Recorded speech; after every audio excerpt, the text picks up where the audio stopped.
All right.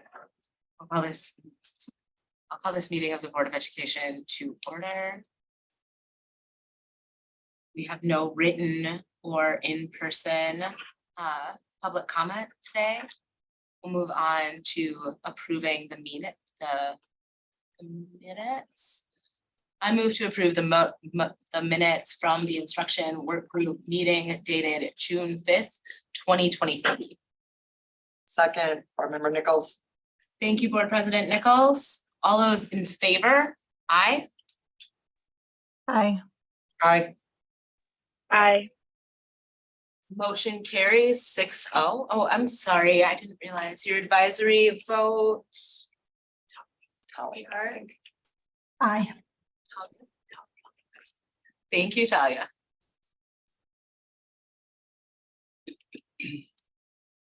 All right, we are going to move into the elementary behavior education plan recommendations, changes and scope of work for full behavior education plan revision. I will turn it over to Cindy Green. Thank you. I think we'll start with our superintendent. Did you want to open? Sure. Okay.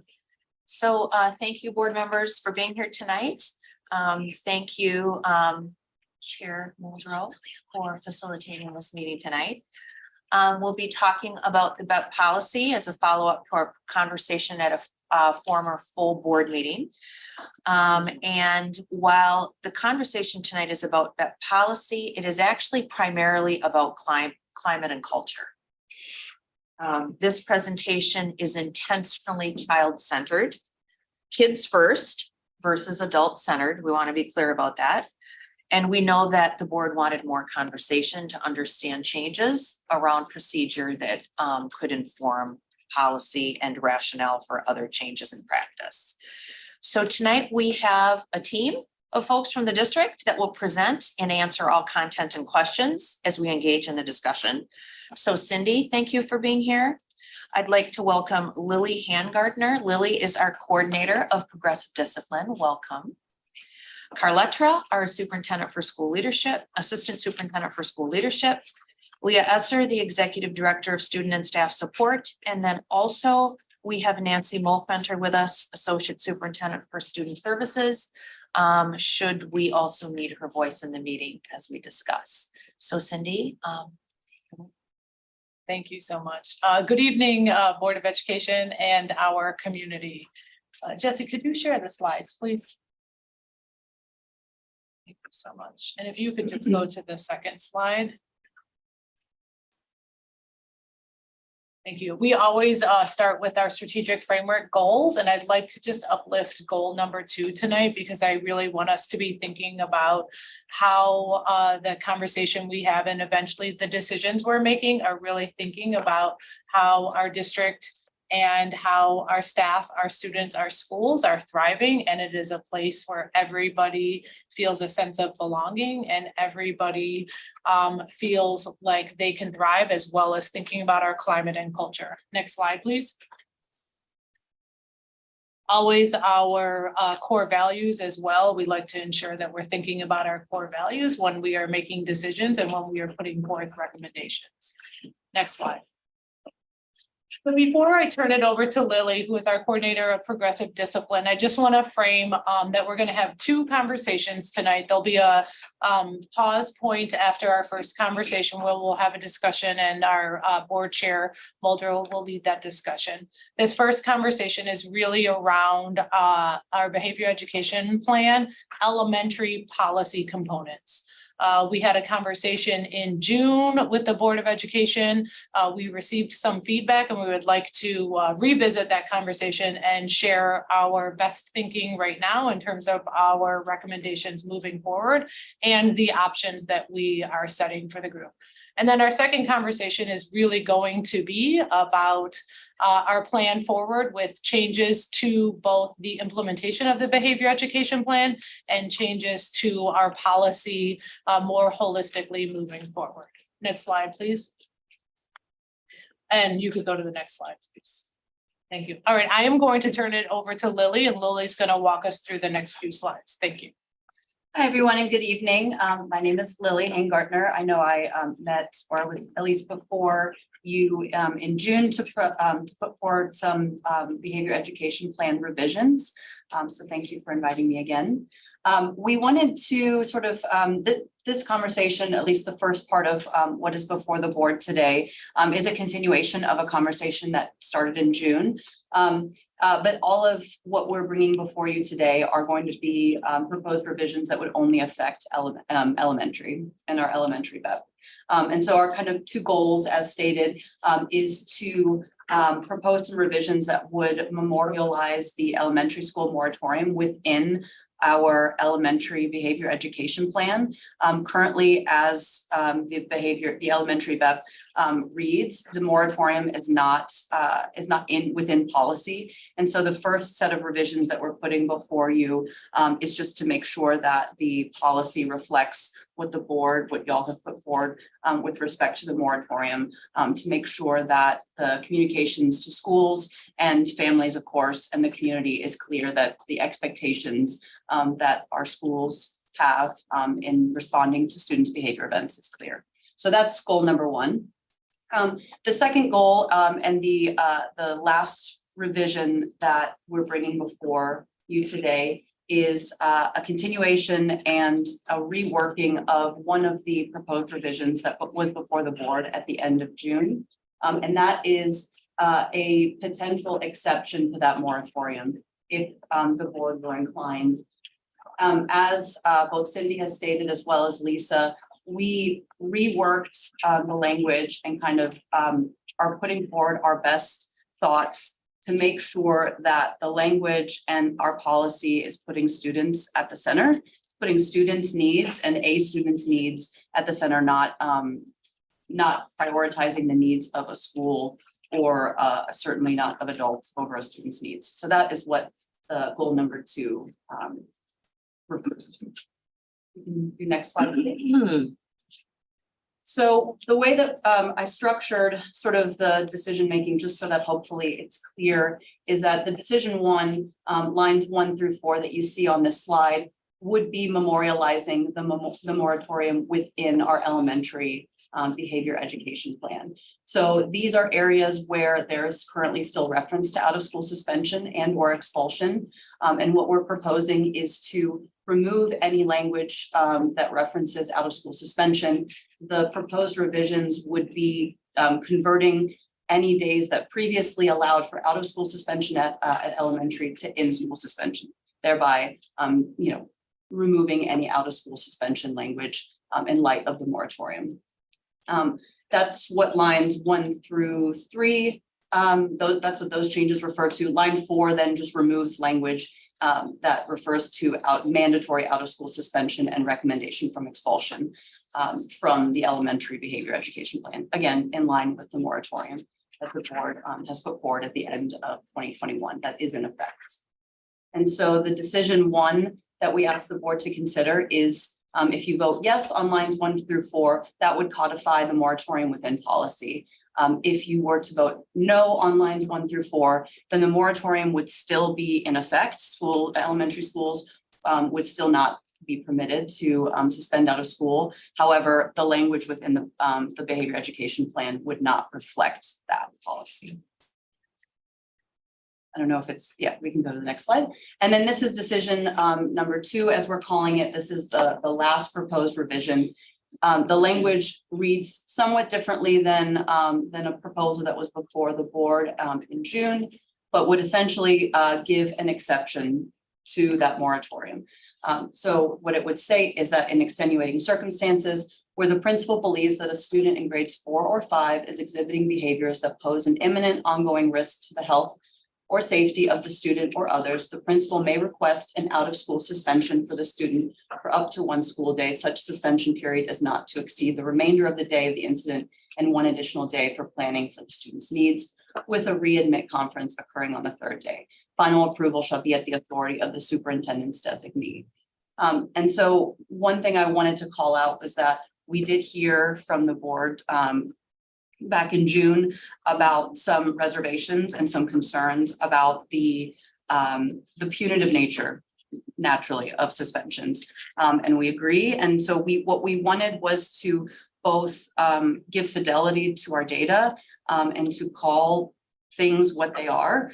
But also recognizing that what we're talking about here in this potential exception is an exceptional circumstance where a student is communicating a need with their behavior to a school, and that meeting that student's need might require some planning so that that student could come back to school safely for themselves, that whatever the communication might be, whatever that student might be needing, acknowledging that sometimes that might take a short planning period so that the school can embrace that student in a way that allows that student to move forward positively in a way where they thrive. So that was the language that we put forth. We also recognize that while the language of out of school suspension, I think is something that the board is rightly concerned about, we didn't want to call it something else and then have our data not accurately reflect what's happening. So in addition to the language, we also, if we can go to the next slide, please. We also put a lot of time and thought into what the process might look like to make it clear to the board and of course to the community that this is not a sort of knee-jerk decision that would be made. This would be a decision that would involve multiple steps with multiple points of oversight and troubleshooting. And so this is sort of an overview of what that process would look like. But essentially, the focus is on what it is, whether or not the risk is imminent and ongoing, and then whether or not that out of school suspension would be necessary and appropriate for planning for that student's needs. So again, not thinking about the adult-centered needs, but more focusing on whether it's appropriate and necessary for this particular student in order to plan for their success. So that's sort of the flow chart that we put up there, just to kind of give an idea of what that might look like. I think this brings, the end of that portion. Board Member Vandermillen? Yes, one, thank you for actually having it in a flow chart in a way where you can see it. The line graphs get really confusing because you can't tell which line is which. I'm sorry, maybe it's just the old eyes, but it's hard to tell. Yep. I'm very much for codifying the suspension policy in the suspension in policy, not in a separate memorandum. Several years ago, when we had an incident at West, it was because we didn't have what we were doing in policy. And that ended up biting us quite badly. I think that what we need to do is to have actual written policy, and I think this is a good one of the first portion. The second portion is an issue of semantics for me, and that is on behavior that is harmful to oneself. I'm not sure that sending a child with suicidal ideations or who happens to be a headbanger due to disability home is going to necessarily solve the problem. It might actually put them in more danger is what I'm worried about. That's the only reason. Otherwise, I would be for it. I think I just want to make one response to that, if that's okay. Yeah. I think we were thinking through that as well, and why that flow chart, in our opinion, is such an important piece, not just on paper, but in actualizing, and where there is a pause point to have consultation with Lily as an expert around that, to have consultation with Carletra's team to think about the student and what is in the best interest and needs of that student. Does that student need support? Does that student need resources? And have that be part of this decision-making before just saying, even in an event where that would happen, the out of school suspension. So that flow chart for us is really a professional learning component that we would be using and working with the schools. That makes a lot of sense. May I share one more thing I thought of? And that is, I also worry in domestic situations at home, if we're sending the kid back into the environment, then we may not know it.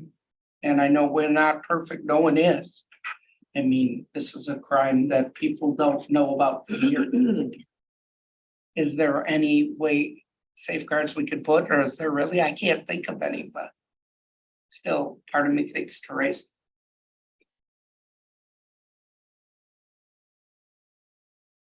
I guess I wanna ask Board Member Vandermeulen, are you asking in terms of like trauma screenings? Yes. Or interventions or things Thank that you. we have specific to software Yeah. that would flag this student Yes. is in a dangerous situation in their home, suspension may not be a great option. Thank How you, do we factor that in? thank you. I appreciate the assist, because I couldn't think of it. Do you want to? Sure. I think that's a great point, and it's important for us to always be thinking about. Even if it's not an unsafe situation at home, it may be that a scholar is not supervised in the same way that they would be otherwise. So it's important for us to take those things into consideration when we're planning and supporting, particularly if a function of the behavior has to do something with their environment. We have multiple ways in which to screen, and both formally and informally, students' needs around trauma, in particular, or suicidal ideation, if it were to advance that level, so that we are proactively catching students.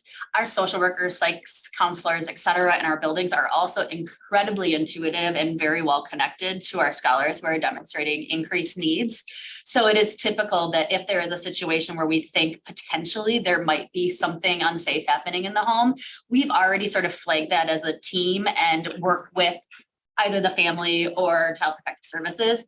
I think, again, I don't wanna minimize that concern, because I think it's very real. And I feel that we have safeguards in place in addition to the consultation already, to prevent that, any concerning things there. I appreciate that and how seriously you are taking these. Thank you. Yeah, thank you. So I guess I just wanna say really clearly, were we to have a flag that said, hey, there's some concerns around something that's happening at home, that would become a factor in how we utilize suspension. Yeah, I so. can see you nodding, but for the.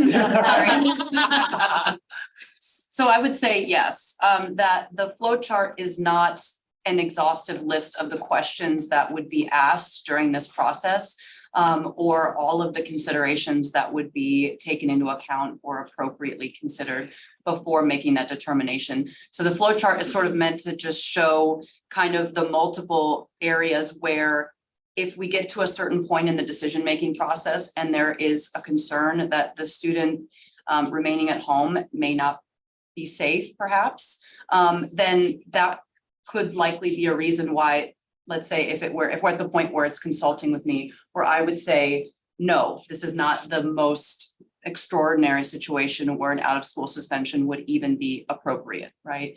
And that would end the sort of discussion at that point. And that you know, the way that we wrote the proposal was for the superintendent's designee to be the final decision maker, after it kind of flows through me and kind of some of those, you know, conversations are, happen. Then there's another, another decision maker who makes that final decision. So kind of just to provide layers of protection and eyes on the situation, to make that appropriateness determination.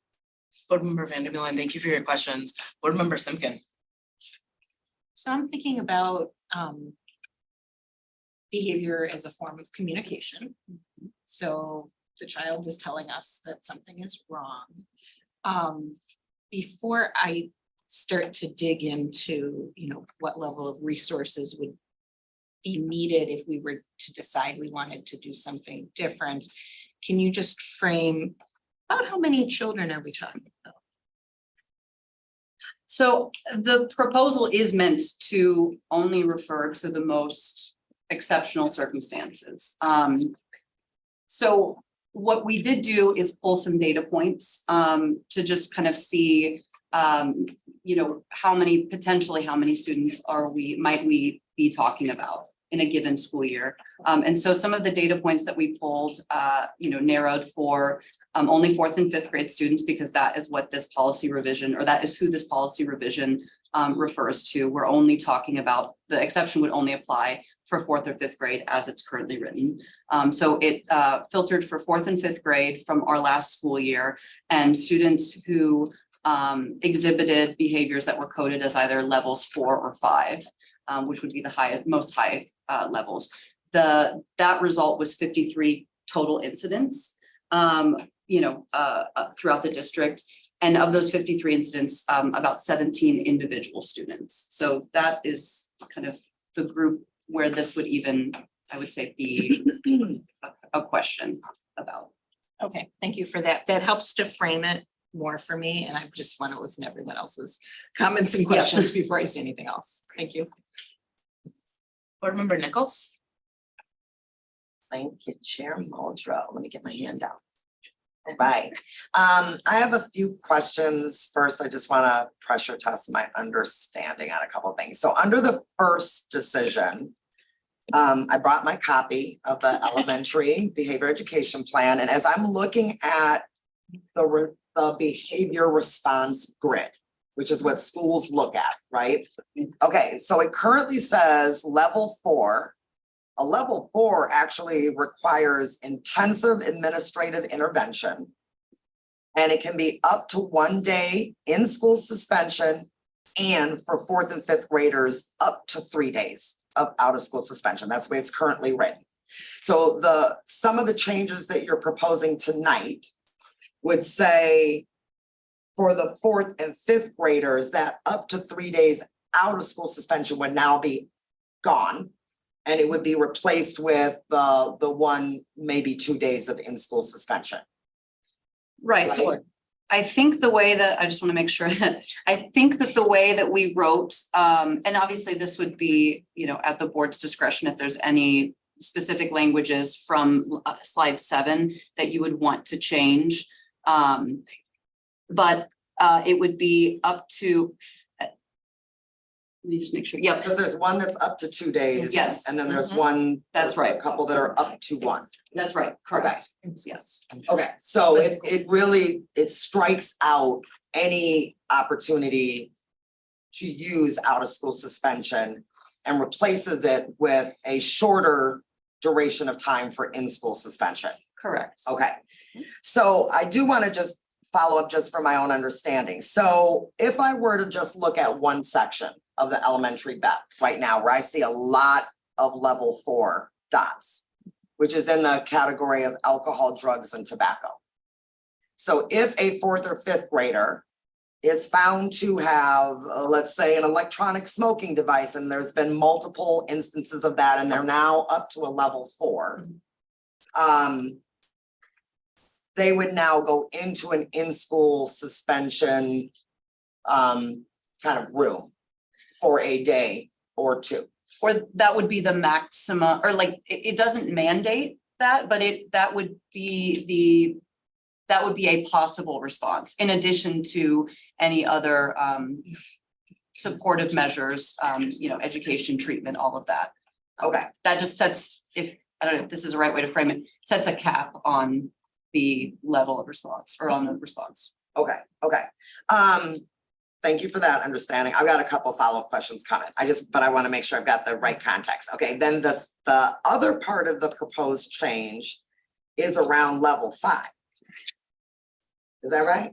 So when we put before the board back in June changes, lines 1 through 4 that you see on slide 7 are the exact same language that was proposed in June. We did not change that. It was during the board's vote at the end of June excised from the rest of the revisions that you voted on. Yeah. And so we were re-urging them just to make sure that my communication surrounding those lines had been clear, where maybe it hadn't been, to make sure that lines 1 through 4, that's the same language. I think one of the lines that was voted on and approved by the board at the end of June one of the proposals was to shift anything that's a level 5 to a level 4, because level 5 responses require a mandatory referral from expulsion, which of course we don't have. Okay. So that, to my memory, the board has already voted to approve. So essentially, we would be shifting anything that's currently listed as a level 5 response in the elementary BEP will already be shifted to a level 4 because you all have already voted to approve that in June. Okay. Does that, okay. Okay. there was a lot happening in that meeting. I don't exactly recall that. I should be admitting that, but anyway, I'll take your word for it. Very fast. It happened in the last 7 minutes of the meeting. Yeah, so, okay, so in theory, there would no longer be dots in level 5. Correct. And there would no longer be that even description of what a level 5 is. Correct, It would stop at a level 4. correct, Okay. yes, the Which- sorry. And the reason why you're including this proposed line number 4 that we still need to correct or vote on in the near future is because we made another vote that already kind of did this, but we didn't bring the language to go. This was just, this line 4 is language that existed in another place in the BEP Oh. that this line was removed from the board's vote at the end of June. And so in that sense, it's just to make sure that our language is consistent as well. Okay. And the only thing I will say, it's not really a caveat, it's true that we asked for all level 5s to be removed. The only thing that is an exception to that, and that's by Wisconsin state law, is that if an elementary student were found to be in possession of a firearm under the definition that the state law requires that a referral from expulsion. That proposed change has already also been, I think, voted by the board. It just won't be called a level 5. It will just say by state law requires a referral. So IAES will be gone then? I'm sorry. The alternative education setting, the 45 days, would that be gone for individuals with disabilities who brought in a firearm or drugs? So the way that I understand it, and I will admit that I am not a special ed educator, so please, someone can correct me if I'm incorrect, is that in order for a student with a disability to even be subject to an expulsion hearing in a sense, if they're in possession of a firearm, you still have to go through the manifestation determination and all of those other legal protections that exist. So that it does not change any of that. That's all I needed to know. Sorry to cut off whoever I did. I apologize. No, that's okay. I still have a couple more questions if that's okay. Okay, so thank you for that explanation. And now I do want to just ask one more clarifying question. On page 21, or at least the version I have, it's 21 of the elementary, we see a physical aggression progression. And right at the bottom, and maybe this is old language, it says 4th and 5th grade students are subjected to both in and out of school suspensions for 1 to 3 days. We know that the proposed language tonight would take the out of school suspensions off of that sentence. It says depending on the level of behavior, period. The next sentence, 4K through 3rd grade may be subjected to suspension. The school administrator must consult with district personnel before finalizing a suspension decision for students in grades 4K through 3rd grade. So if you remember correctly, currently we are operating under a moratorium that there is no suspension. That language wasn't changed in policy because it was like. I see, okay, because the Yeah. moratorium kind of was the blanket over the, that, okay. Which is, oh, sorry. Go ahead. Which is also one of the things we want to, when the board makes their decisions and votes, we want to make sure regardless of which direction we go, that all of our documentation on the website in paper form, all are reflective of where we are so that everybody has clarity on what the language and the changes are. Because what Lily brought up at the beginning is that our website, because it wasn't changed in policy, it was only the moratorium, depending on what someone might go to see, you'll see Got exactly it, what. okay. Yeah. All right, thank you for clarifying Yes. that. So the only other question I guess I have, and before I ask this question, let me just say regarding decision 2, which was the exceptions to the proposed changes. I do appreciate the specificity that this language is now coming back with. I feel like this is a different, it feels like there's a different intent behind this language than the last conversation we had in June. And maybe it was meant to be the same, but I think we started focusing on a very specific type of circumstance, and I don't know if, yeah, I think it made me think of, one kind of scenario. So I do appreciate you all talking about exactly what kind of qualifies as extenuating. When you looked at last year's data, we're really talking about 17 young people district-wide who, it sounds like, had a few incidents, because there were 53 incidents total. And I like the fact that it's not automatic and that you've built in this flow chart and some kind of pausing and decision-making along the way. So I am feeling better about what you're proposing for decision 2. I do want to go back. So this is my last question, and thank you, Chair Muldrow, for your graciousness. So if it is good that we're moving away from the out of school suspension. To me, though, if we're moving level 5s down to 4s, and 4s now have all in-school suspension, how are we going to monitor in-school suspension? Because I thought we were trying at one point as a district to move away from like the in-school suspension rooms that got new names that were really still in-school suspension rooms, you know what I mean? So yeah, like, are we anticipating that, like, yep, there will still be some young people who would be doing some of the level 4 stuff. They're still in our school now. They're down the hall in this room. And like, how are we planning to monitor that when we opened up tonight with, this is really about culture and climate? Any thoughts on that? So we're still collecting the data.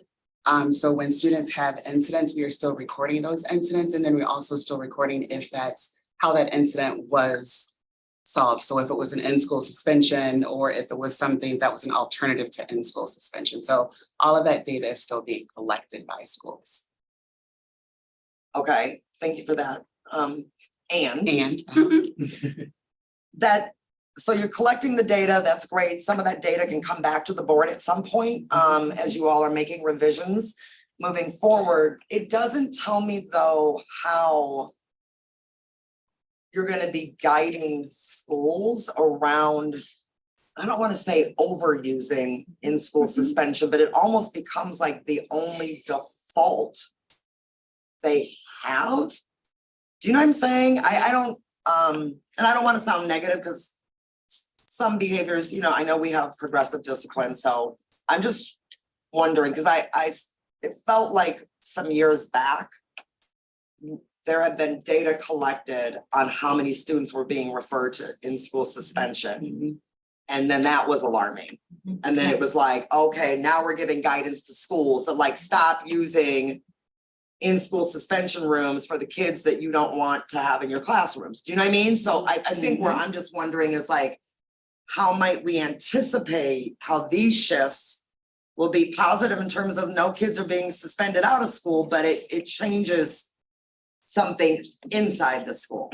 So I think 2 things. One, I think what you're saying is the unintended consequence of shifting from out of school into in school. And I think what we are also thinking about, and Lily, I think mentioned this, is that is like the cap, but isn't the automatic decision about what might happen based on behavior, right? So I think that if we go back and think about the flow chart and think about interventions and think about other supports along the way, I think that's one thing in terms of how we're trying to think about all of our behavior response for students. I don't think we're trying to say that as we make this changes, we believe that we're just going to kind of by default have many more in-school suspensions. I think we're still working on progressive discipline. I think we're still working on behavior response. I think the consultation that Lily provides with her team is still front and center for that. And I think we have to pay attention to what starts to happen as we go into the school year, right? This idea of the unintended consequence. And when we're thinking about our quarterly reviews of progress and monitoring, ensuring that we aren't just flipping it, because I think we saw that at high school at one time, right? Ensuring that we're not just flipping it from out of school now to in school, but that we're Right. actually focusing on what the student needs, where the student's behavior needs supports, and how we're wrapping around that student. But Carla, I'll just see if you wanna, or it looks like, Okay. Pulling some No, data. Yeah, so I just pulled really quick data, and so of course I'm doing it on the fly, but I appreciate it. what I can tell you is that pre-moratorium, and we have to account for the pandemic when we're looking at that data, and clearly I didn't do all of that calculation right now.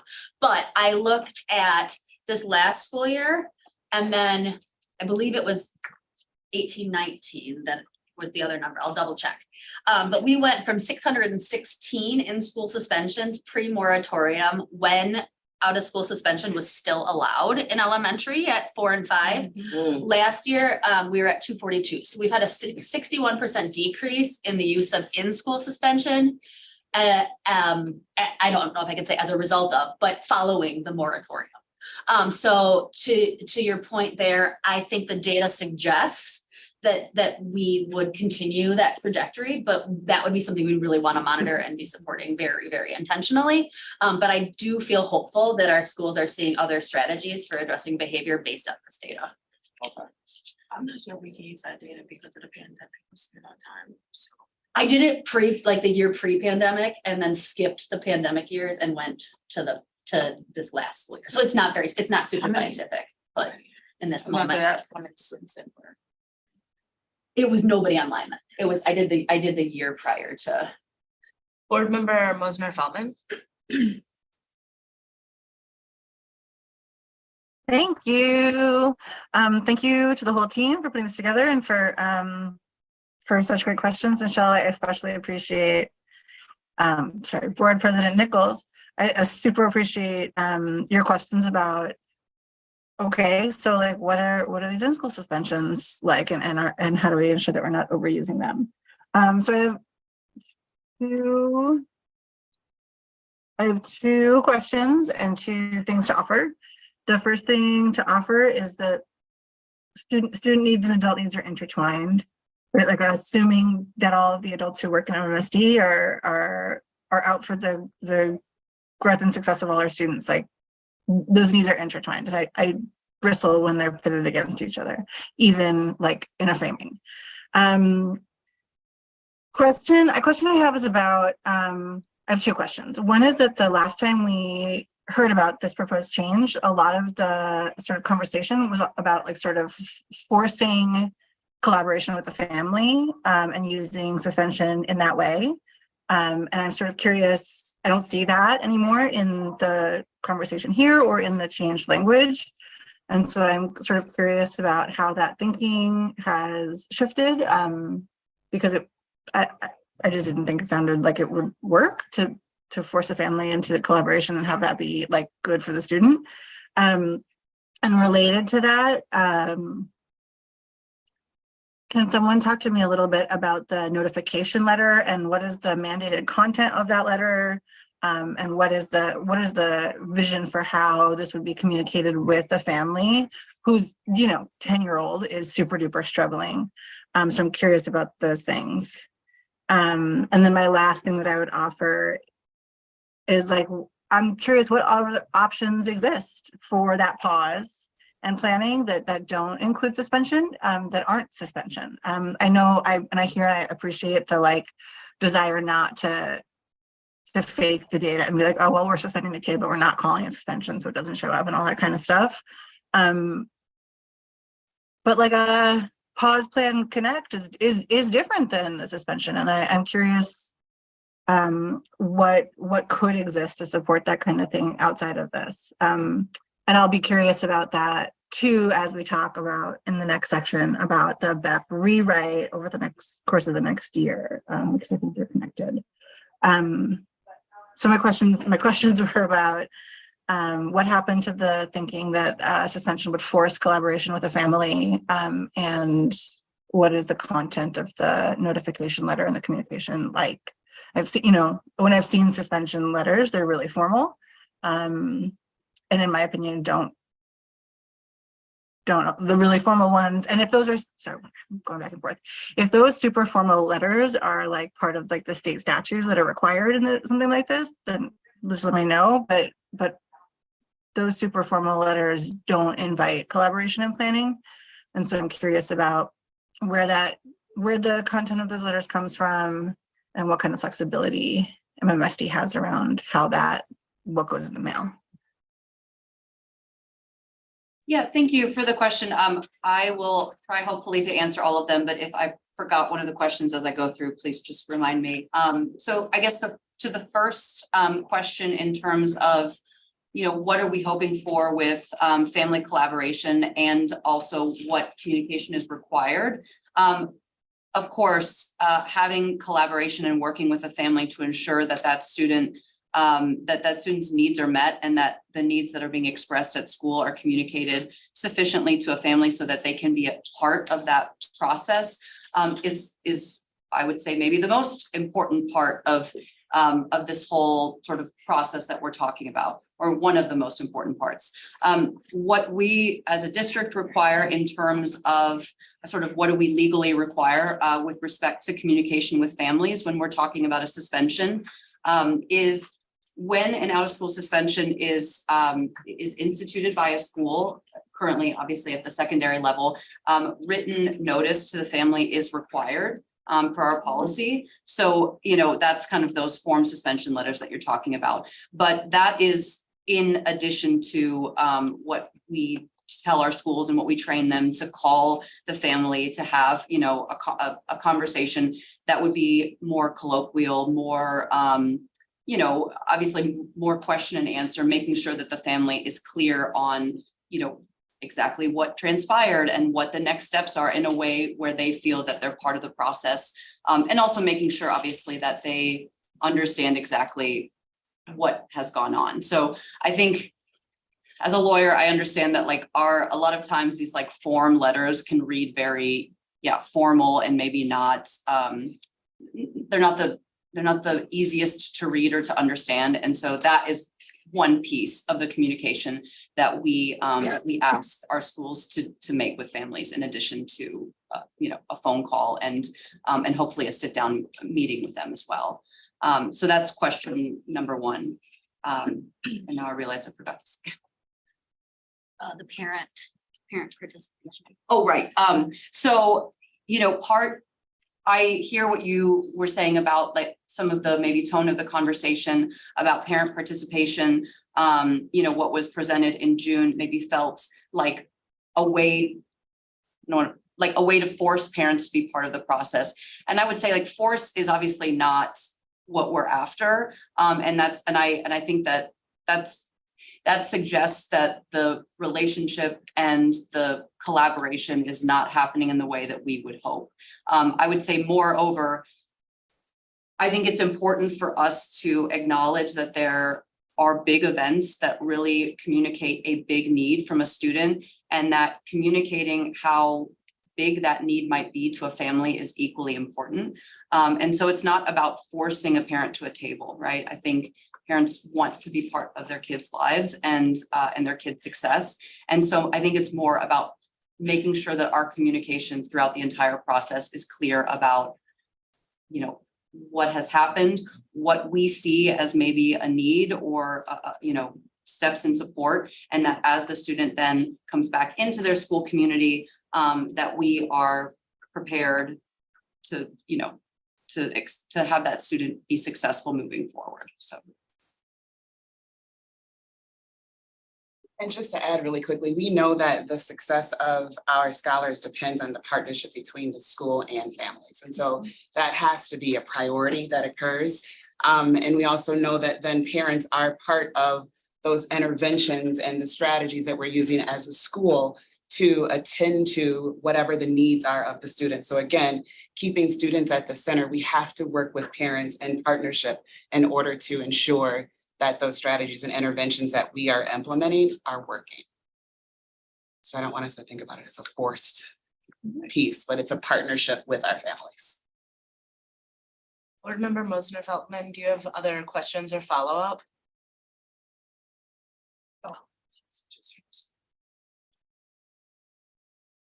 I'm just curious if the conversation in leadership teams, if there were ideas on the table about other options to provide the sort of pause plan reconnect for students besides this, and if they were, you know, on what grounds they were deemed not right for the moment. Yes, thank you. I now remember that was part of what you asked before, yes. So yes, absolutely, that was part of our conversation, was trying to see what alternatives exist. And again, what I would say is what we put before the board is our best thinking based on the feedback that we received in June. Obviously with, of course, with the understanding that it is, you know, your call to decide what you think is appropriate for our policy. We agree that what we are proposing and the way we are envisioning this process is non-punitive. It is a pause plan and reconnect so that student's needs can be met, so that student can succeed, and so that they can move forward in their, you know, in their school community in a happy and a healthy way. The reason that, so we want it to function differently than a suspension, like a go home and come back. That's absolutely not what we're intending, and that's sort of what we put forward the flow chart to represent, that this is not just, it's not just a break where then the student returns at whatever designated time. That it is specific to a short planning period that might be necessary to meet that student's needs. The reason that we came to the conclusion that we had to call it out of school suspension, if it was going to be a period where the student was not going to be in school, comes in part from the special ed protections that exist in the law. Sorry. She's at vacation Bible school. Sorry. So, so the reason that we concluded that we had to still call it an out of school suspension, although the intention is for a pause, a plan, and a reconnect, was that, for instance, when we're talking about students with a disability, if that student is spending a day out of school, even with the intention that we've talked about, it still counts towards their overall 10 days that's permitted by law. It still has to be counted as a suspension. And so we felt that both from a fairness perspective and from a fidelity to our data perspective, that it was important to call it that, although that it is not meant to function as a punitive response to behavior.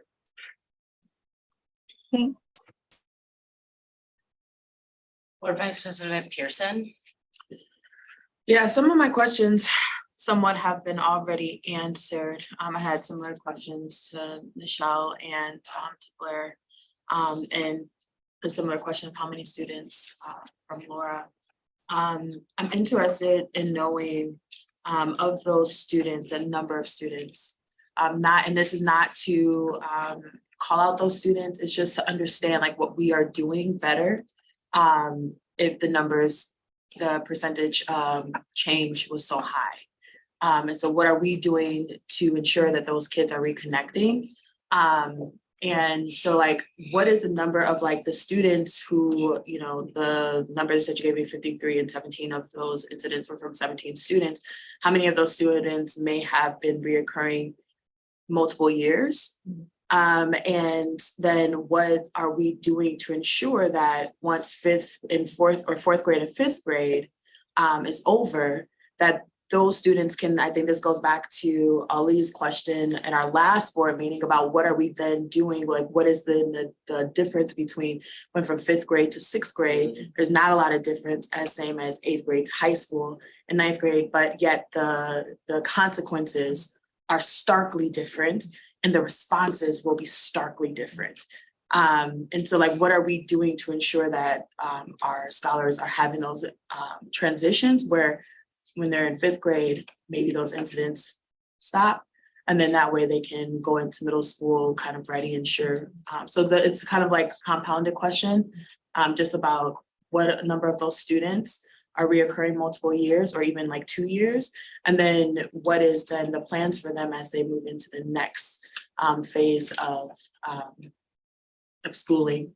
And what did we do differently? And I know we're kind of collecting the data, but for me, I think that those are the most important pieces in understanding, for me at least, to improve things, is understanding then what are we doing differently and how are we thinking about it differently in ways that we can ensure that it works and is effective. I'll start with your first question, that I don't think we have tracked the data to look at across the years, but I think that is something that we can definitely look into and be able to share with them. We did look at the data for, as Lily mentioned, the incidences and the number of students for the 22-23 school year, but we can check to see if there was a recurring incident previous years for that same group of students. We don't have that yet. Okay. And then I'll turn it over. I don't know if you want to start with the second question. Sure. So I think that perhaps, you know, a positive outcome of what we're talking about, or this process, is that, as you said, right, a 5th grade student and a 6th grade student developmentally, there's probably, you know, not that big of a difference, but the potential consequences, were they to exhibit the certain, you know, the same level of behavior, like even for 3 months, right? Like it could be May of their 5th grade year, and then we're saying, and then September of their 6th grade year. That 3-month difference could have a huge impact on potentially the response to the same behavior. And so absolutely, I think that that is something that we need to be mindful of, and also to sort of address and to protect around.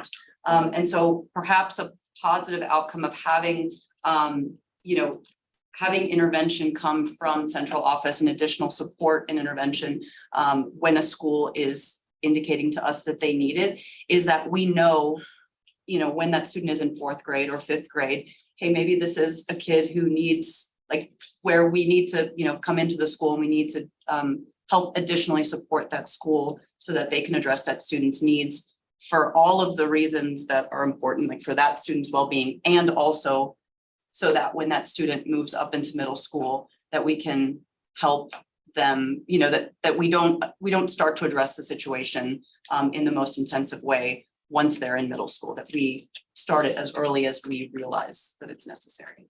Does that? I mean, it kind of answers the question. I think, you know, I'm also thinking about how are we like ensuring that the support is reoccurring. Again, you know, if we can tell some behaviors early on in like, you know, 7 or 8, and how are we then catching it for our students and really supporting them so that it doesn't show up in middle school? Then we're not having to do punitive discipline, and we're actually supporting the full student. And then also in middle school, if the behaviors do show up in middle school, how are we ensuring that, or sorry, later at elementary school, ensuring that in middle school that they still have the same level of support? Because I think there's this idea, at least I've seen it play out multiple times, even with my own children, and not necessarily suspension, but just in general, where the difference from the support from elementary school, K through 2, and then a support from 3 through 5, and then a support from 6 now through 8, look very different. However, for me, not so much, because I'm always there and I'm always like in the school and always going, but even for me, still, they look very different. And so I'm just interested for families who aren't able to, you know, be at the school all the time, and families who may not have a lot of communication with the schools or even with the district at all. Like, how are we ensuring that those young people are supported even when they move to that next level of education? And then also to high school, because I think the stopping point is like, oh, well, they're no longer at our school. Right. Now they're at middle school, that's up to middle school staff, you know, and those children are now new to the school. And so it's not necessarily like we've established relationships and stuff. So for me, it's always like really important to find those balances where we're like having the procedures, professional development, all of those things, that there is a kind of pipeline, there is kind of support that will continue and not just stop, or parents have to fight, or parents have to like speak up all the time and say that they need these things. So yes. I agree with everything you said. I think one of the things that we have seen and will learn this year is exactly what you named in terms of the improvement of professional development for staff and the transitions. Pre-pandemic, we had done a really good job of really thinking about how we were kind of doing this to and through for our students, not just like passing and supporting the transition to the next level, but we were like working through that entire year and had worked with elementary schools and middle schools together on transition planning and what that looked like for students, individual students, some students and all students. And the professional learning, the wraparound supports, summer school came into that in a little bit of way. And I think that we have to revisit that. I think in the last couple of years, as we've been coming out of the pandemic, I think some of those transition plannings and some of those practices need to be tightened up and have gotten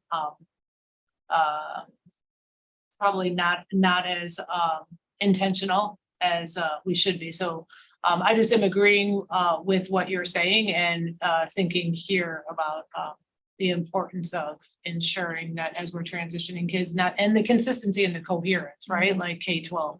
I do think there is something about elementary and then it's different than their adolescent and high school. So again, just the coherence. So. And I just, one last question is quick, but then just also a comment. The question is just, or sorry, the comment is just, I really hope that we get that. I think we do have the opportunity to do it if we all decide to adjust the language and redefine like what the supports are around some of the behaviors tonight. But my question is just, when will we have the updates? Will all of this be updated before we vote on it? And when will we get those updates? And then if there are any procedures that need to be done or changed, will we also be able to see that? So the short answer is yes, for the pieces that we just outlined here. One, ensuring kind of the data question that was asked, any data, we'll make sure the board has that. And then whatever we kind of hear from tonight, that will come to the board before the August 28th board meeting. We will vote on those two pieces. The larger changes are what we'll talk about next, and that will kind of be throughout this entire school year, and we'll kind of talk about those moments in time that the board will get up to. Thank you. That's it. Thank you. I see board member Vandermeulen's hand up and board member Simpkins' hand up. I'm wondering from the majority of the board this evening, how many folks need to have a round two or have additional information in order to vote on this at the end of the month? So is it just board member Vandermeulen and board member Simpkin, or are other folks thinking we need to kind of go back around and gather more information? I'm good right now. Blair? All right. I'm sorry, I don't remember who was up first. Board member Vandermeulen. Yes, one, I want to raise up Nichelle's point about the in-school suspensions and just placing students. This is a major thing that happens also to individuals with disabilities and Black and brown students. It's quite clear, but also what people don't realize is fourth grade is the highest number we see of seclusion and restraint of children. And those are 10-year-olds. And I want to make sure. And 9. And 9, you're right. 9 and 10-year-olds. I want to make sure that the in-school suspension isn't going to be a code for seclusion and restraint. Because I've had way too many of the blue room. I have had way too many of the timeout room. I've had way too many of the locked doors where people can't get out of. And that terrifies me, that worries me, and it's something I've legislatively worked on for a long time, about 17 years. So this is an issue of concern. I also want to thank you for mentioning the 10-day rule. Just for those watching, the 10-day rule is that individuals in special education, when their placement is changed, if they are in a different placement for 10 days or more, it immediately triggers a change of placement hearing with a meeting with the IEP team. It is legally required. So that's why you can't just say not count it, because then they will lose their due process right. And thank you. That families know that, because a lot of families don't know that. Exactly. And I know I know quite a few who don't know that exists. So I really appreciate that. They don't, and people need to know. Thank you. Okay, so I guess I'd like to start in that same area. I'm wondering, did you pull any statistics that show out of those 17 students, how many of them do have IEPs? Yes, and so. Percentage, so I'm make sure, so I worked it into a percentage. So of the 17 students that account for the 53 incidents, 76% of those are students designated as a student with a disability. So obviously that is a significant number. And I think to Ms. Vandermeulen's point, board member Vandermeulen's point, I think there are ways that we can, you know, if the board were to pass these provisions, there are ways that we can set up flags within our data system where, you know, every time, for instance, maybe an in-school suspension is logged, that would send an alert to myself or whoever the appropriate person is designated to be, to make sure that if all of a sudden we're seeing a huge uptick in those, that would give us, you know, a reason to, you know, make sure that we're kind of investigating that and supporting that school to make sure. So there are ways that we can set that up in our system so that we see if that trend were to start to occur. So. Okay, so that's Yes. really helpful information in helping to frame out sort of a picture here. So would you say that the majority of these suspensions are happening at the beginning of a school year, or are they equally distributed throughout? What I'm wondering is, you know, if students are coming in without a plan in place that is robust enough to meet their needs. So I guess right now, I would say we're not sure because I think because the policy, the moratorium is in place, but we don't have language that that shows schools kind of a direct parameters of like how long they could do an in-school suspension. I don't know if the data that we would pull from this last year would necessarily give us meaningful information because those schools know that they are not permitted to suspend out of school. I think there's maybe been a little bit of lack of clarity on like, but then what do we do? That being said, I think certainly probably the first 1 or 2 quarters would be really telling to see kind of how does this start to impact the school and kind of the school's responses to things. So I certainly think that data would be important and telling throughout this year if the board were to consider. So one of the questions that's sitting with me this time that was sitting with me last time is what resources can the board bring to the table to best meet the needs of our teaching staff, our support staff, and our students so that we don't get to this point? Has there been any thought around any additional resources, I assume in the form of people, that would help to meet our students' needs? So I guess I would say some of this is sort of the timing, you know, the other part of what we were talking about today is the implementation plan for the bigger BEP revision. And I think one of the priorities that has been delineated there is a focus and an emphasis on proactive solutions and non-exclusionary practices that support students as opposed to just sort of a classic kind of behavior consequence response. I think one of the things that's flagged, you know, making sure like we think that that should be a priority, and also we know that there is an economic and a financial impact to that. So I think that is certainly something within the implementation plan for this year's BEP long revision, BEP implementation plan, to look at like what would be required to put forward what our hopes are for the behavior education plan moving forward.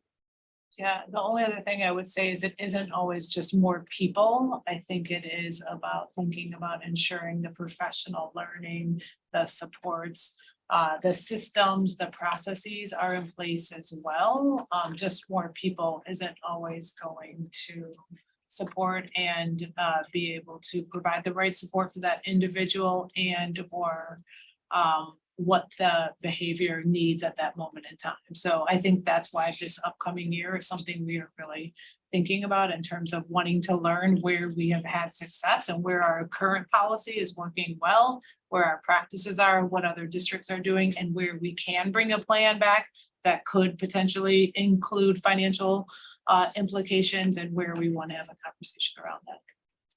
I would also say, Laura, you had asked about resources, and I always think about resources as time, people, and money in terms of resources, and the idea that, oh, I'm way close to you. The idea that, right, we have to allow our teachers who know our children, we need to allow them the time to know them at the beginning of the year, to invest that time to do explicit teaching, to clarify expectations.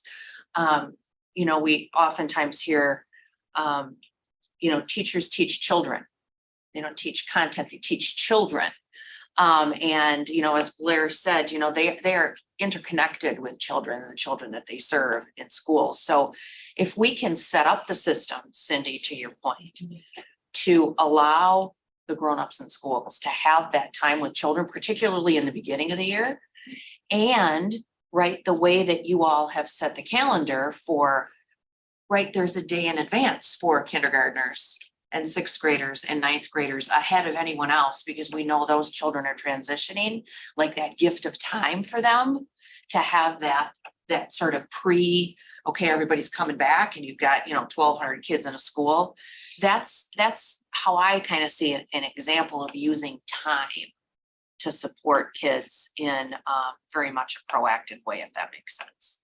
It does make sense. And that also makes me think about implications for policy as well. You know, the idea of limiting or eliminating any sort of punitive, you know, take a child out of their space measure at the beginning of the school year while they're learning. I think one of the things that I'm just sort of feeling in this room is a heaviness. Like nobody loves the implications of suspension, whether it's in school or out of school. That's what I'm feeling anyway. And I don't love those implications, because there are some, you know, it is a pause point, you know, how somebody, whether it's a parent or a child, is going to actually internalize that. We can't necessarily control, but it's not unlikely that it may have negative repercussions to bring them out of their classroom or out of their setting, to send them home. And so figuring out, you know, a long-term solution for this that doesn't involve that, in which the school can truly meet the needs of the student without needing to pull them out of that setting and potentially cause that sort of situation, is ideal for me. That being said, I know the impact that one student can have on an entire learning community. And that we need to make sure that all of our students are getting their learning needs met. And so I think that needs to be said as well. The last piece that I just want to bring forward is I'm sitting and looking at the line around suspension for 4K students. And did you know that in childcare programs, you can only use a timeout for a 4-year-old for 4 minutes? 1 year per. And the concept of doing a suspension for a 4-year-old is not considered best practice in early childhood education. I would like us to revise that line because it does not meet the developmental needs of any 4-year-old to be suspended. So to make sure I understand, if you're referring to the exception that would allow for the suspension, that would only apply to grades 4 and 5, not So if we go to the first slide. Line 3, I think, right? On the slide. Yeah, references for K. For in-school Okay. suspension. So up to 1 day of in-school suspension for 4K through 3rd grade. So that's like So a all develop- day timeout. Right, yeah, and I mean, literally, you're capped at 4 minutes or else you get written up by the state if you're in a childcare program with a 4-year-old. And so I think that there's a real disconnect there. We can't slip early childhood education into the BEP and think that it works. And just so the board knows, we have in the last 5 years have not suspended any 4K scholars. And so that is not something that has been used, but you're right, it referenced multiple times, But in-school suspension has been used for case students. but not documented. I'm just letting you know Okay. that it has happened. Okay, fair enough. For Thank you. restraint and seclusion of 4K year olds or years. Multiple. Board Member Simkin, Yes. I want to say that concludes your questions. So I see our student senate rep, Talia. And I'm sorry, I keep getting kicked off of the Zoom. So if there's things that happen on Zoom, feel free to be like, something's happening. I don't know why. Talia, your questions? Yes, thank you. Just one question, follow-up. Could you please clarify how schools will help ensure that the in-school suspension experience will feel more productive for students, like will feel more restorative and less punitive and less isolating than a typical out-of-school suspension experience? So for those in-school suspension times, that is supposed to be a time in which students are reflecting on that behavior. There's restoration that's happening. There's repair that's happening if it needs to happen with another student, if there's something that happened with a student. And they're working on a plan to address that behavior. And so it's not just a student that's just kind of sitting in a room doing worksheets, but there's actually planning that's happening as far as strategies that they can use or talking about the behavior that was present during that time or that happened during that moment in time of the day. And I think at elementary versus middle and high school, it's a much more individualized experience where students are working directly with a principal or their student services team as Right. opposed to being in a room alone or with other children. Correct. So they're in the room with an adult.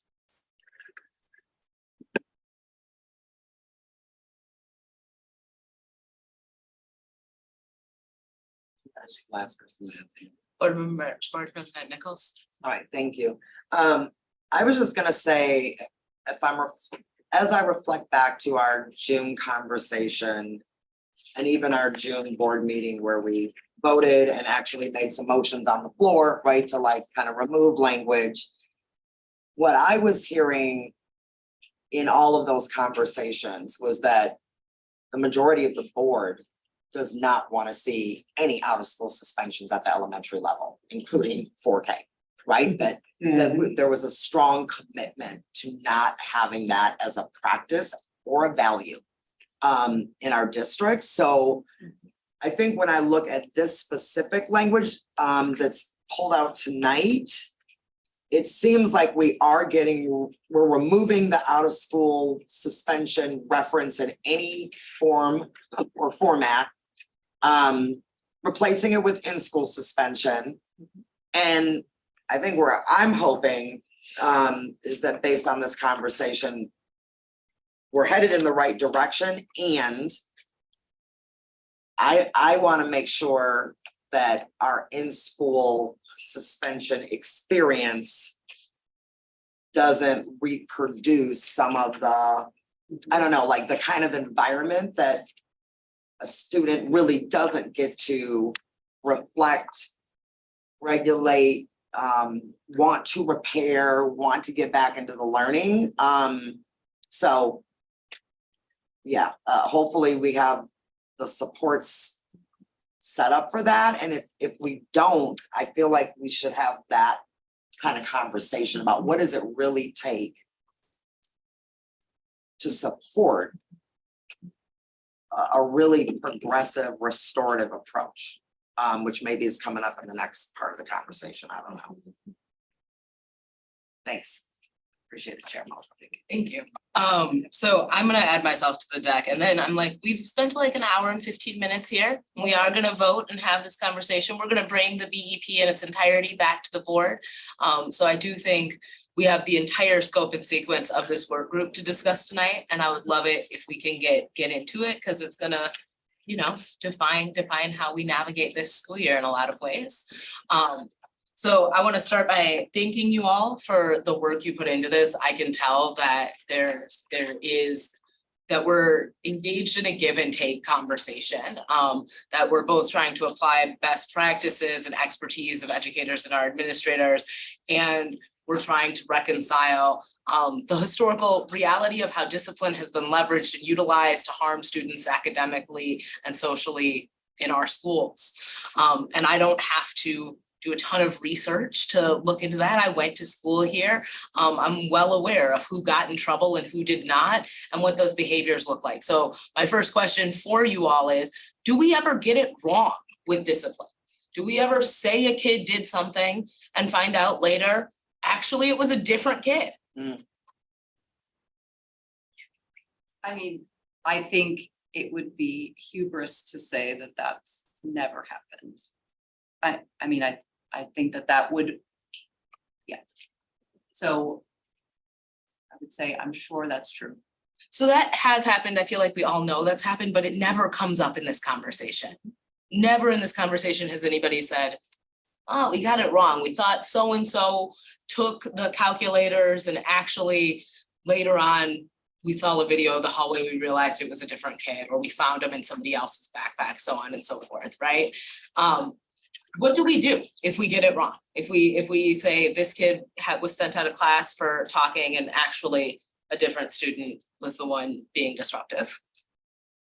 So I think something that Carletra indicated before, and I think would apply also in this situation, like even in a situation where a student actually exhibited the behavior that we believe they did, right? There's a restoration process, and that's not restoration one way. That's not for the student to atone for maybe behavior that disrupted or hurt someone else. That is a back and forth restorative justice process that brings everyone together as a community and helps everyone heal so that everyone moves forward positively. I think in a situation you're describing where maybe a school institutes a consequence and turns out that that student was essentially innocent, right?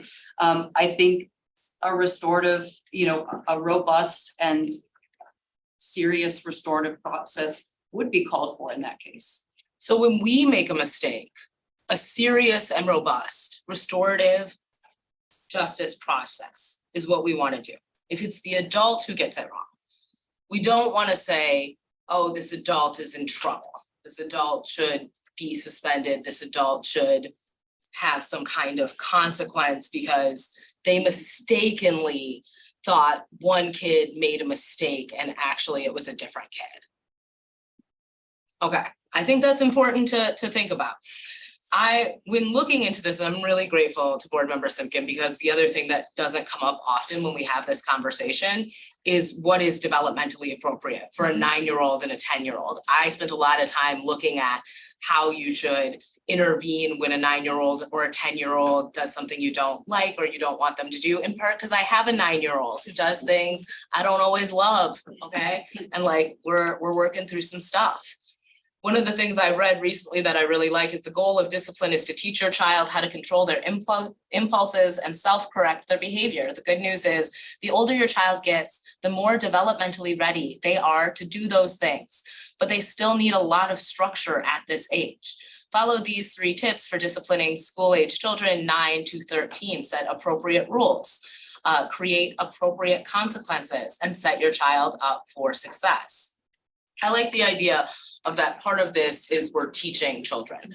What do we teach children with suspension?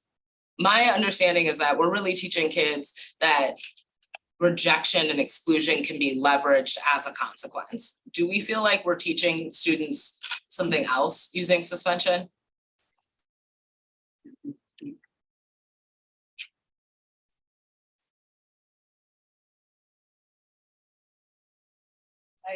I think that the short answer is probably no.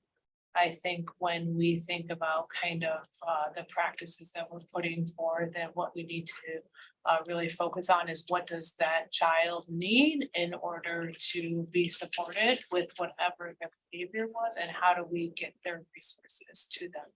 I think the pause point of determining if there is a need for the child to stay in that setting or for that child to potentially not stay in that setting is this kind of crossroads that we are at. Yeah. Okay.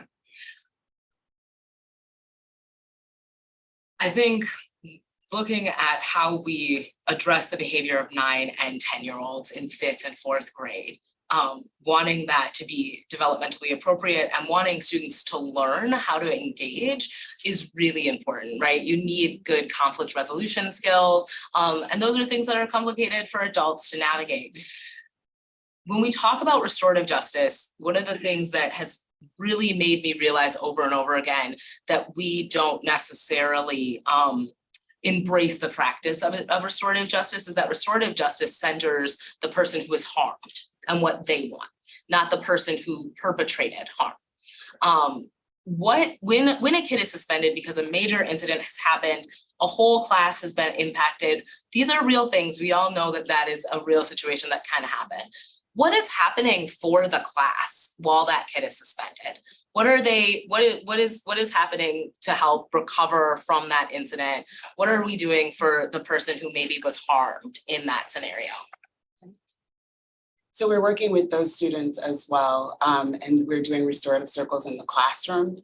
If it happened in the classroom, or if there are students that witnessed something that might have happened in the hallway, we're utilizing our support service staff to be able to meet with those students to also address their needs that they might have when that incident occurred.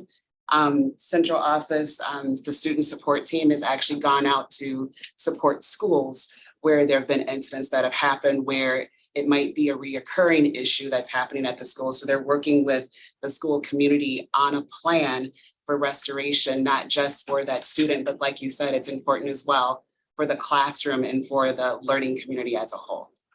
Okay. I appreciate that, and I don't know how we emphasize those components, right? Like both that if you make a mistake, you harm somebody, we have a response, and also if you are harmed, we have a response. And that is a standard expectation that you know as a parent, oh, my child was hit with a water bottle at school today. They got to talk about how they felt about that and had people listen to them and care. The last thing I'm going to emphasize, and I do want to say that I'm not sure how I want to vote on what has been presented.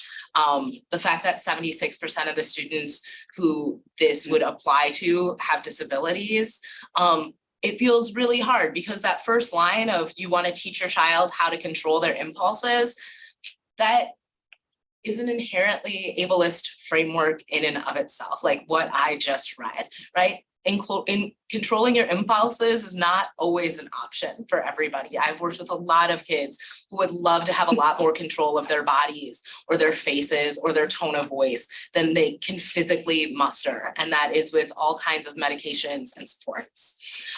So getting to this place of like, how do we vote on this if we know who it'll apply to? I want to ask how many of those students are people of color? Yeah, right, so again, we're talking about 53 incidents from last year, 17 students. So of that makeup, 41% of those 17 students were students identifying as Black, 23% identifying as one or more race, and 35% identifying. Wait, what was the last one? I'm sorry, 35. So 41 students identifying as Black, 23% identifying as one or more race, and 35% identifying as white. And hopefully that does add up to 100. If I'm 1% off, that just means that I rounded down, so. May yes. I have one last thing I want to speak to, and then I will go back to you, Board Member Vanderbilt. Sorry, I apologize So for cutting you off. you all have to understand how how disturbing that is, right? Like our district is not 41% African-American students. Our district is about 17% African-American students.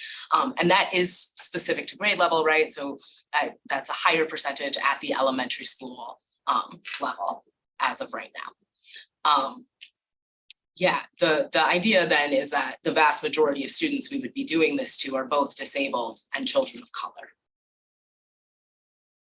And that I'm like, I'm gonna have a hard time with that. And I hope that we're all gonna have a hard time with that and really deciding like, is suspension what we think is right for students with disabilities, for students of color, for 9-year-olds and 10-year-olds. The last thing I want to emphasize is in the past 3 years, several states, including Arizona, Colorado, Connecticut, Illinois, Maine, Nevada, Oregon, Virginia, Washington, and Kentucky have passed bills allowing students to miss schools for mental health reasons. And many others have introduced bills for the same reason. This is a major step in prioritizing and providing mental health support. One of the things I think we could benefit from in having this conversation is talking to early childhood mental health experts and talking about the implications that suspension has in terms of mental health, but also talking about what are the approaches to discipline that affirm students and allow for students to be successful. I did hear you say we want this to set kids up for success. My understanding of suspension is that that is just not what it does, right? If we look at our 6th graders who get suspended, they're not doing better in 7th grade because of that. If we look at our 7th graders who get suspended, they are not doing better in 8th grade because they were suspended.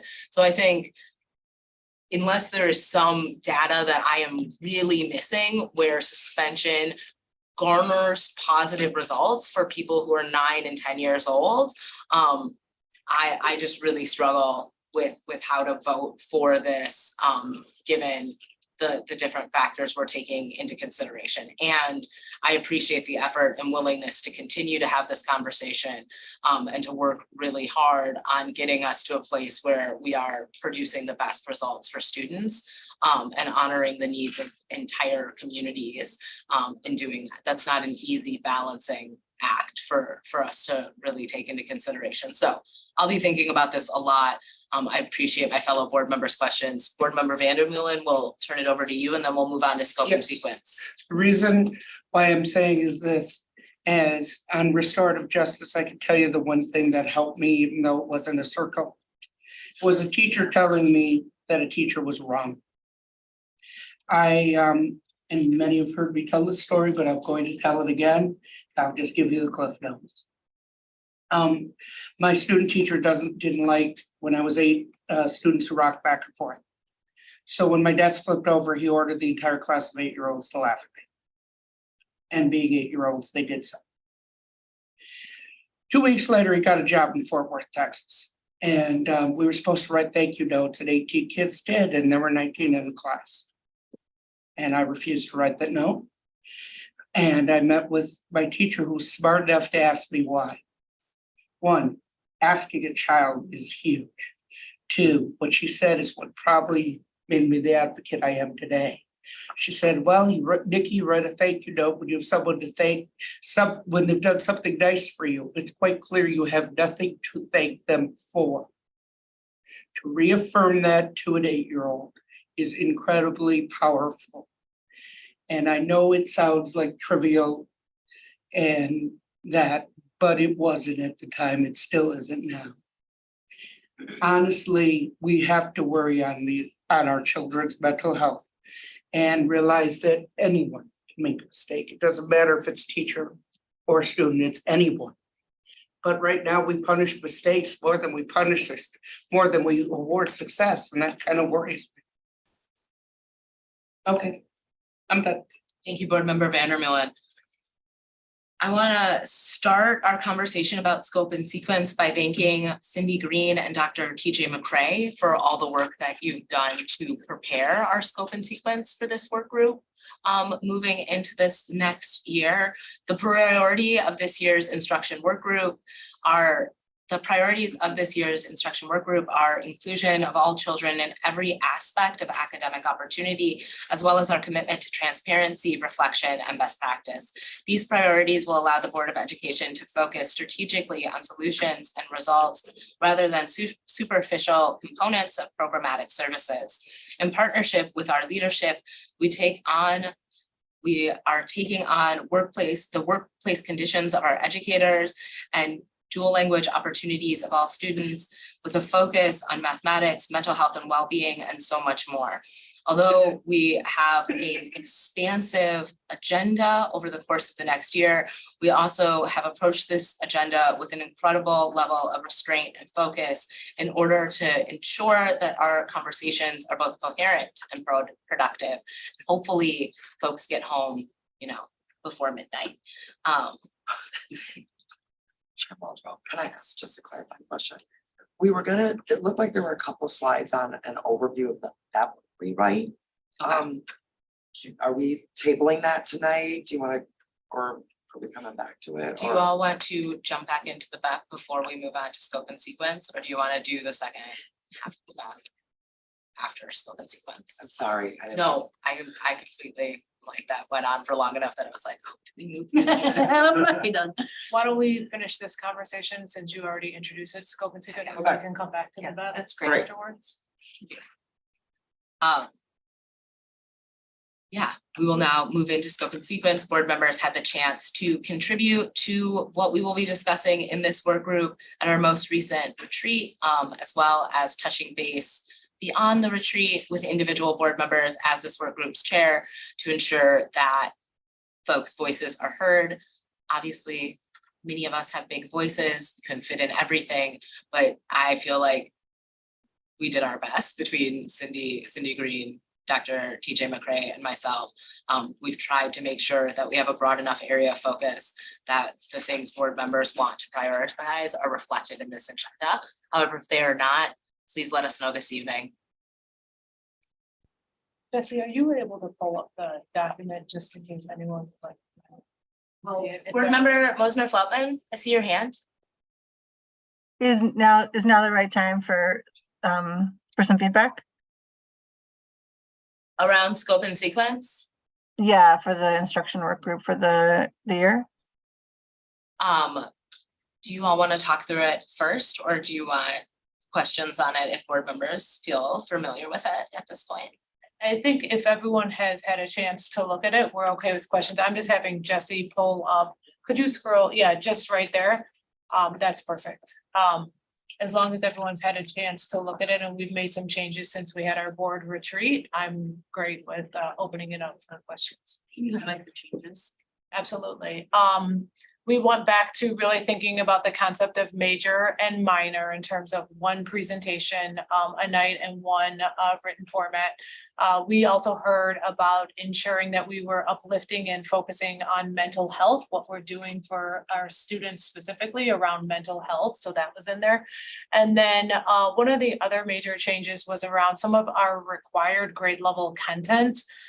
That comes up, such things as Act 31, such things as teaching of the Holocaust. So we wanted to ensure that we spent some time at one of our instruction work groups focusing on some of the things that, while we know they are required, also how we are implementing them here in MMSD. Those are, I think, some of the major changes, Board Member Pearson, since the retreat. Thank you. Board member Mosner Feltman. Thanks. At the retreat, I talked about how one thing that I didn't see in here was much attention to staff capacity, staff satisfaction, staff like temporal resource allocation, instruction, people provide instruction. Teachers and other school staff provide instruction. And so I would love to see a little bit more of that. And one option for how to do that would be bringing in a conversation around protected planning time in the handbook as part of an instructional issue. It's I mean, people heard me talk about it a million times because it just remains super duper important, is that teaching is intellectual and creative interpersonal work that requires a lot of time to think about what you're doing. And in schools across the nation, including in Madison schools, that time is consistently encroached upon with good stuff. Not, nobody's like, hey, teachers, you should all do some like not smart, not good stuff. Like that's not what anybody says, but the time it takes to do additional initiatives does encroach upon the intellectual space teachers have to think deeply about the students in front of them. And I think that we should be thinking about ways to protect that intellectual space for teachers. And so my suggestion would be to bring planning time issues into the fold. Can I respond? Yes, you can respond to that. Thank you, Board Member Feltham. We added that, and I feel like that shows up in the operations work group schedule more, both in terms of thinking about our handbook, right? And our handbook changes of where that conversation might live, as well as budgetary, as we're thinking about our staffing plans and we're thinking about our potential budget changes for the 24-25 school year.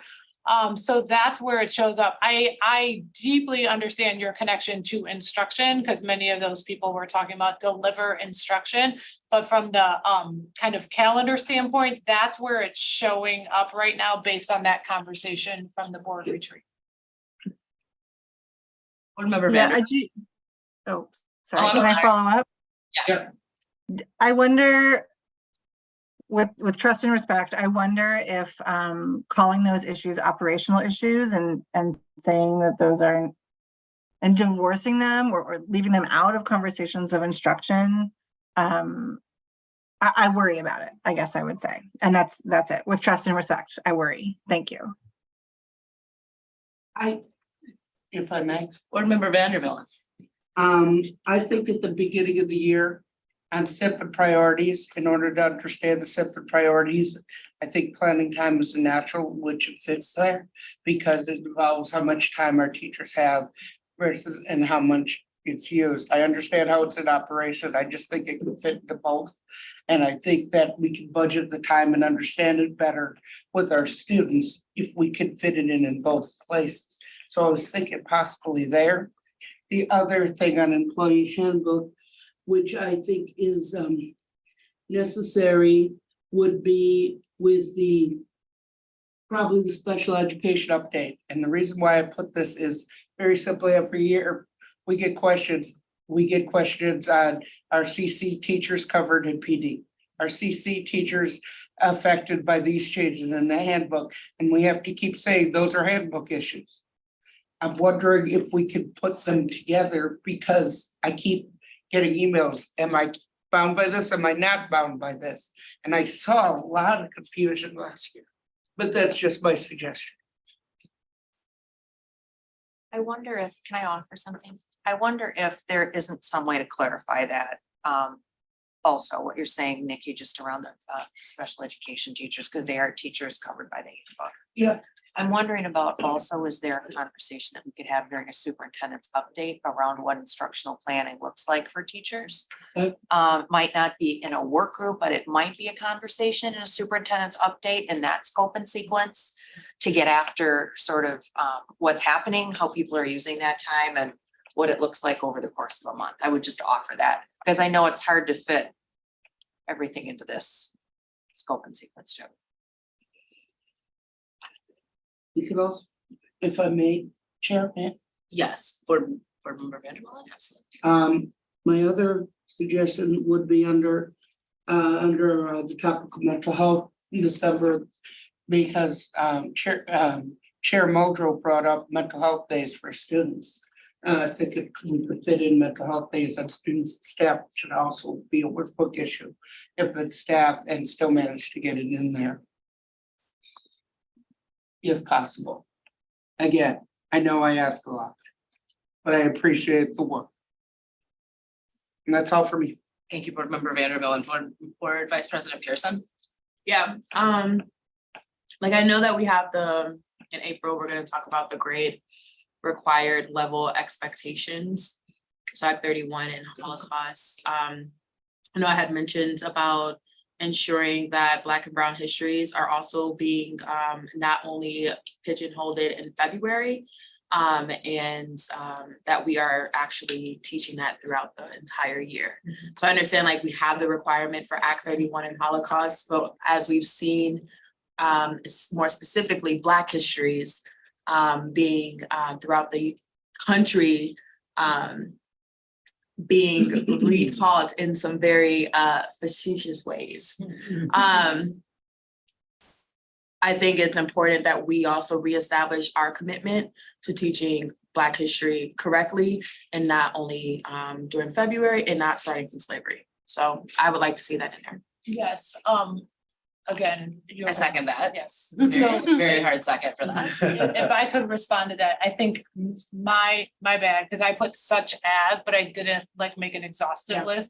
That was what I was thinking, and I think there's opportunities both in September when we kind of do kind of what's happening throughout the school year. We're going to talk about some of the required modules that our staff have to engage with that I think are critically important that get a little to that, and then we can share some of the new materials that staff are receiving related to the studying of our histories. And then we can also ensure that it's there in April. Yeah, I just want to make sure that we are very candid in stating our commitment to it. Yep. And I think it's important that we do that. Mhm. And obviously we have children from many different backgrounds and ensuring that even their cultural aspects are also included in here, but I just know that there has been a specific attack on Black and Brown histories in the United States, and I think we have to recenter and commit ourselves to ensuring that that happens. So that's it. Agreed, thank you. Thank you. I do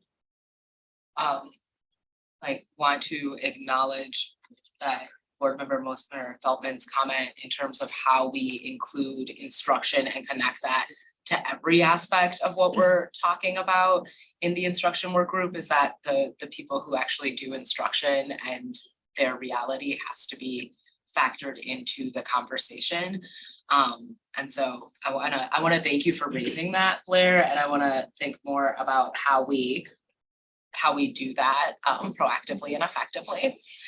Board President Nichols. Yes, I just wanted to say that I really appreciate the work on the scope. So thank you for your leadership. Thank you, Cindy Green, and for all who have been putting some thought into it. I'm just gonna state some of the things that are obvious just because I'm excited about them.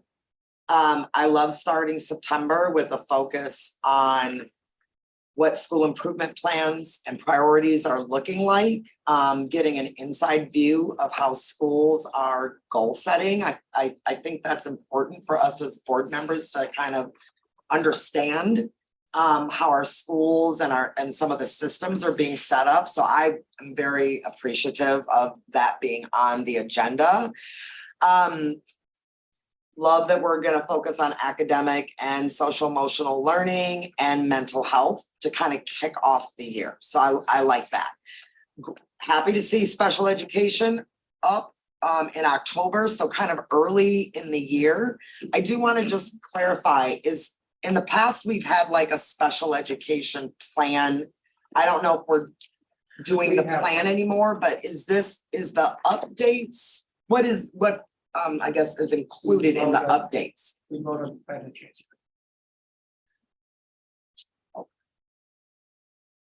So the update, if you remember, and I can ask Dr. Molfenter to come on and give more detail, but if you remember last year, we provided an outline of what would be in the plan. And so now we're at a place of sharing the draft plan with the board. Okay, great. Okay, so the updates is really the draft plan and getting some feedback. And is it okay if I just ask Dr. Molfenter to see if she wants to add anything else, just to give you more detail? Are you good? I think I'm good. Okay, all right, thanks, Nancy. No disrespect to Dr. Molfenter, okay? I love the fact that in November, as we're starting to go through like the beginning of our budgeting process, we're coming back to a focus on critical investments we've already made on early literacy and beyond, and all of our adoption curriculum. So I think it's great timing to kind of go into the budget cycle with thinking about what we've invested a lot in. The December restorative justice, mental health, and BEP. Are we? Well, I think Dr. Esser, you know where I was gonna go with that. So are we?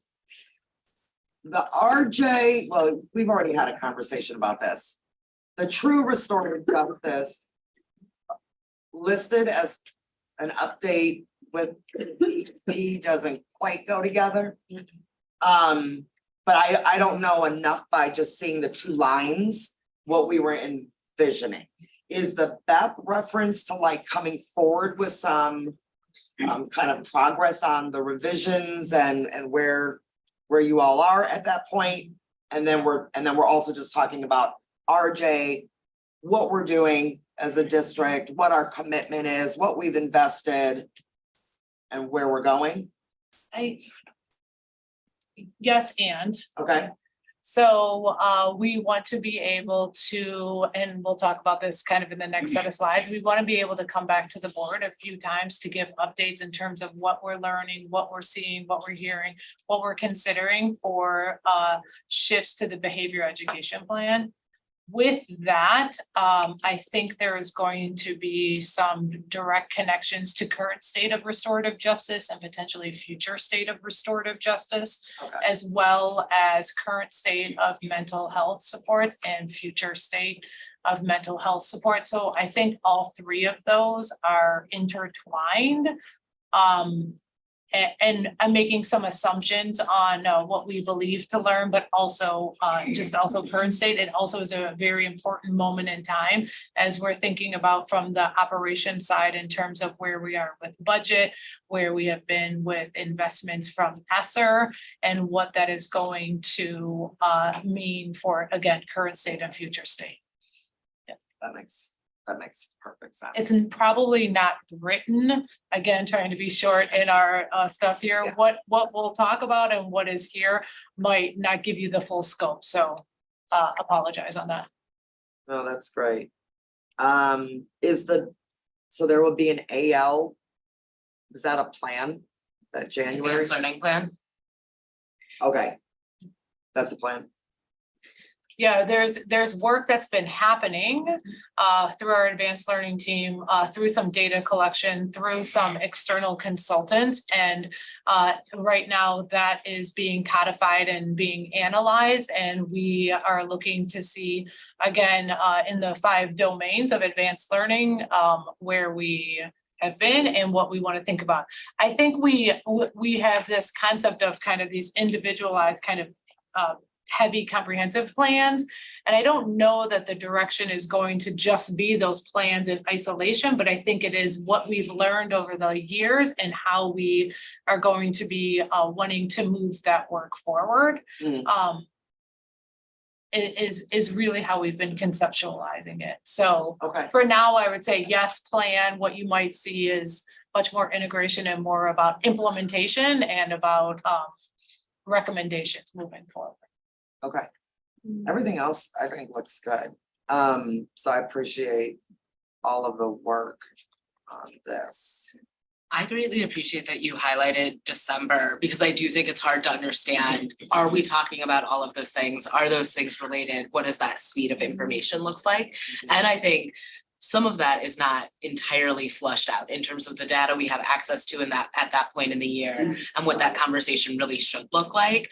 But I think the other thing I want to highlight about December is that is the one month where I feel like we have 2 majors and we don't actually have any minor on that, because when you go over to what's supposed to be the minor, it is enrollment and data protections for class sizes, and the implications for a referendum in terms of enrollment are significant. And so that is a conversation that really launches us into our workbooks, really launches us into what the next school year is going to look like.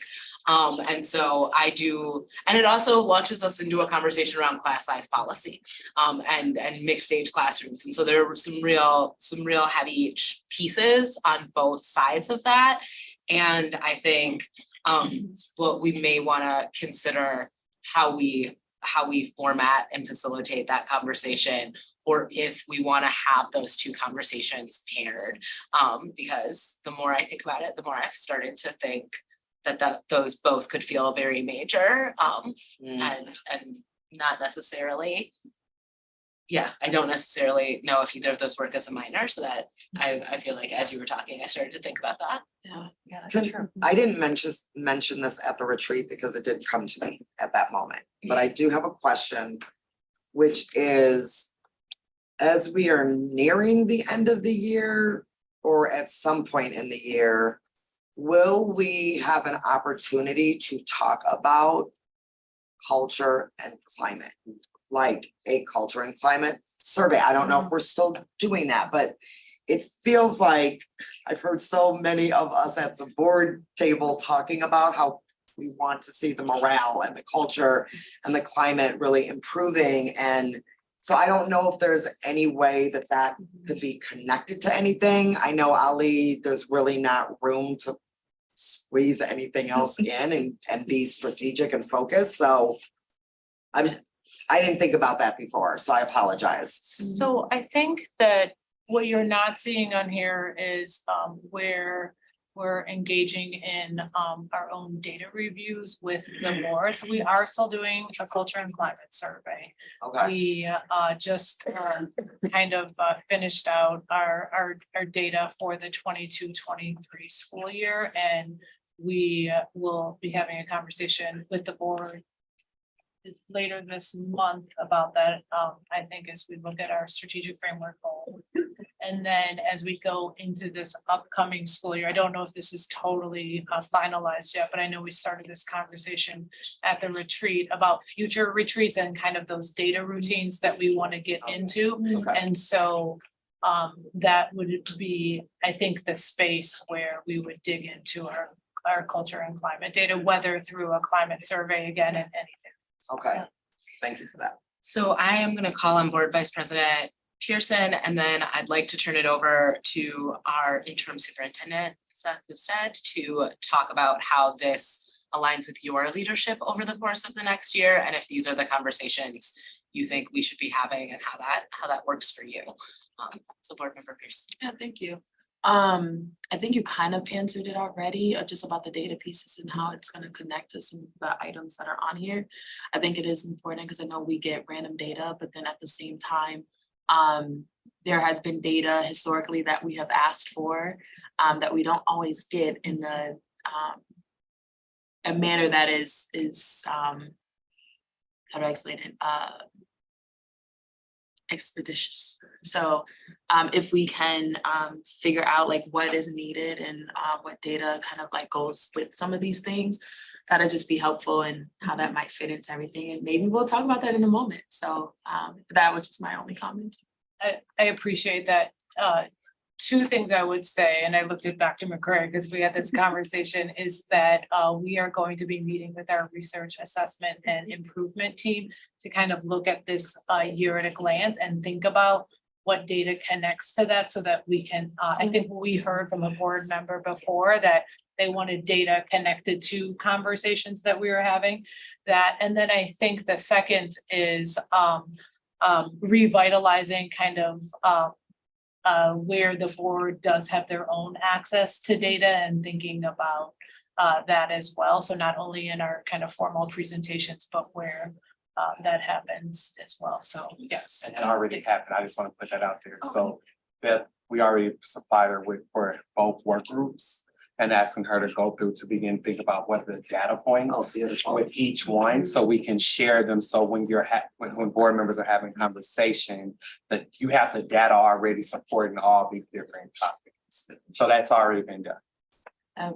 Thank you. That's really beautiful and very helpful. I think if we have access to that data, one of the things that might be really useful is to give board members the opportunity to familiarize themselves with stats during briefings, so that they can be like, so that you have an understanding of kind of where they are versus verifying those points during the meeting itself.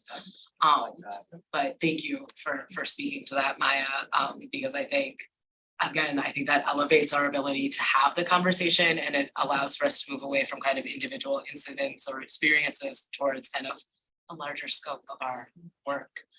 I wanted to ask our interim superintendent, Lisa Kufstead, to speak to how you feel about our scope and sequence. You're an instructional leader. That's kind of your background. It's part of the reason why we wanted you to be our leader.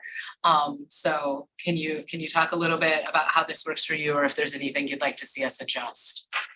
Sure, thank you, Board Member Muldrow.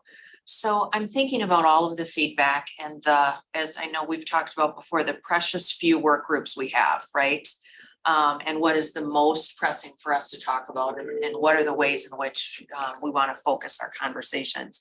I am really interested in this idea of how can we make these conversations supportive of our staff members and teachers and classrooms. We talked about this morning a little bit at the Leadership Institute, right? It's not just about hiring teachers, it's also about retaining and supporting, asking them the right questions so that they know they are valued and trusted in schools and in classrooms as well. I am wondering about, specifically that notion of instructional planning and how teachers actually have these topics come to life for them. I think there's a great opportunity in November to maybe think about that presentation differently and think about in that world of early literacy and beyond, right? We can do a written update that tells you where we're at and all of that. You can all read that. We can all read that. I'm wondering about if, as an example, in that particular presentation, we do take sort of a focus on in the life of a teacher, how did that play out? How do teachers plan for that? What does it actually mean to plan for a lesson that is grounded in the science of reading? How do you pull those materials together, right? That the teacher burnout with all of these new materials, that is real. I mean, there's a lot out there. So I'm wondering about maybe just flipping the script a little bit on that. And we can all read, this is how it's happening. You can all read a plan. You can read an advanced learning plan. You can read an ELL plan. You can read a special education plan. But I'm wondering about, do we talk about the experiences that teachers and children are having in the classroom through the lens of that, so that you know what it's like in a classroom to experience that sort of maybe instructional side of it. And maybe that's, Cindy, that's something we can all talk about, and where a teacher voice gets lifted. I'm just trying to think about, how do we preserve the time and read what we can read? And then also really understand how our teachers in classrooms and our children are experiencing instruction. I want to thank you for speaking to that. And I think I actually looked at that area when board member Mosner-Feltzman brought up her point and thought, oh, what does it look like to hear from our math teachers at our high school level?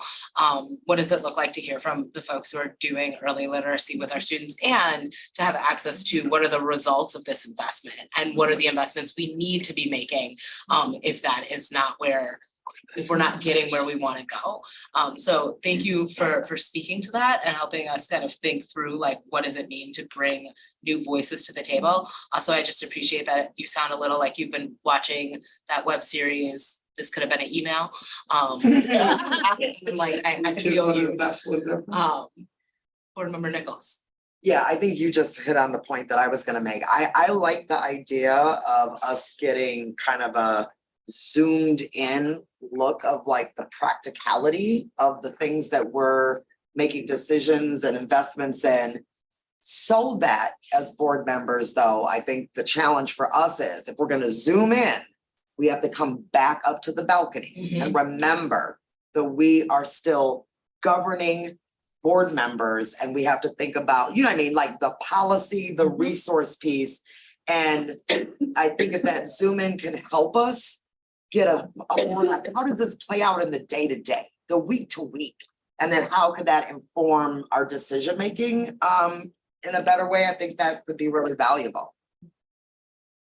I completely agree with that, and I think that that comes back to us in terms of how we structure the conversation and the resources board members have access to have that conversation. And I think there's the bridge of like, we want to work from a policy standpoint, and we also don't want to be so out of touch with what's happening in the classroom that we're writing policy from a really ineffective space. So I think bridging that is the balance of this work group and is the responsibility of this board. And I greatly appreciate folks lifting that.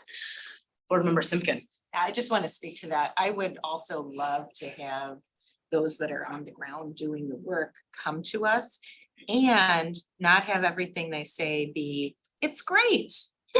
I'd like to hear what's really going on. That's the only way that we can design effective policy.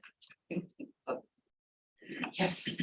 So I just want to say, I really appreciate that we're still talking about early literacy. I think that I've been on this board for almost 5 years. We've never emphasized math instruction in a work group before. And we talk about disparities a lot. We talk about disparities in talking about race and talking about disability. We don't often talk about disparities in terms of gender, but girls in our district are far less likely than boys to be recognized as advanced learners in the area of math. And there are major consequences for that going throughout their education. And that is also true from a racialized standpoint. And a disability standpoint. So I think being able to tackle that and think about that strategically will be really helpful. I also want to acknowledge that we're talking about things that we haven't talked about before, and we're talking about things that we need to follow up on. And I think that that is a balance. We've made some really significant investments. And I think that in the interest of transparency, our community deserves to understand what those investments mean for our students. I also think we're coming up against a really intense budget year. We've talked about it a lot. And so we do have to have a discerning eye in terms of what is working and what is not working and what we should continue to invest in and what we should stop investing in. I want to ask our student Senate rep, in terms of scope and sequence, how are you feeling about this work group looking towards next year? Is there anything you're really excited for us to talk about? Is there anything you feel like we've missed? I feel good overall. I think that it covers a wide range of topics that are very critical to discuss. I'm eager to engage in the conversation about math opportunities for girls, because that's something that's been really significant to me over my time in MMSD. And then also the work focused on teaching the Holocaust in history classes. All right, we're excited to talk about that with you. Do folks have other questions or comments on scope or sequence, or are we ready to kind of dive back into the last portion of the BEP? Can I just say one last thing, because as Talia was speaking, this came up in our board retreat. It's not necessarily reflected in the scope and sequence, but it does fall into the area of April. So Talia is one of our students that is actually helping work on the development of a civics curriculum that is really student from the ground up. She's been doing the leading of that work. So we hope that when that time comes in April, where we're thinking about some of the required components that might play out, we'll be able to have an update for you there. So, right, Talia, ready? I think that's really exciting, and I think it goes to board member Vandermeulen. I feel like you brought up civics as an area that we want to talk about. I know a few years ago we were having conversations about humanities credits and what that meant. So I think I'm excited by the scope of work that we're going to dive into. Cindy, thank you for highlighting Talia's work. We'll dive back into the BEP. Okay. Jesse, could you pull the slides back up, please? All right, so as Jesse is pulling up the slides and as I'm about to turn it back over to Lily, I am just gonna set up a couple pieces of framing before, yep, right, oh. Yeah, you can go right there, and I'm just, yep, I'm just gonna say a few things. So one of the things that we talked about a lot last year was conceptually that we were going to make changes to our behavior education plan, but we hadn't actually codified what that looks like or what we were actually going to do to get input and make decisions around the recommendations we wanted to bring to the board.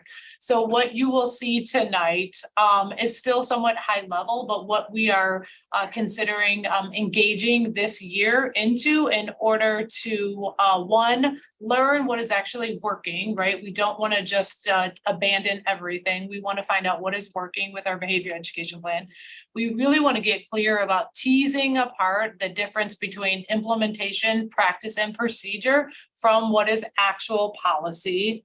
I want to go back to what Board Member Simpkin has said a couple times. We want to actually think about where there are implications for budgetary needs or budgetary commitments. And we really want to actually learn from other districts that have been doing some of this work well, and where can we pay attention to that? So that's just a little bit of high level. And then you saw in the instruction work groups, I guess it was great that it came first, a couple moments in time where we want to provide the board some updates on what we are learning and where we are along the process. So with that, I'm going to turn it back over to Lily, and she's going to kind of walk you through a few slides that just give you more detail on them. So thank you.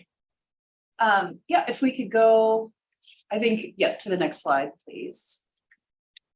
All right, so I think there's a couple things that I wanted to lift, just things that have come up during our general meeting and things that are both priorities and sort of our mindset with respect to this year-long deep dive into the behavior education plans.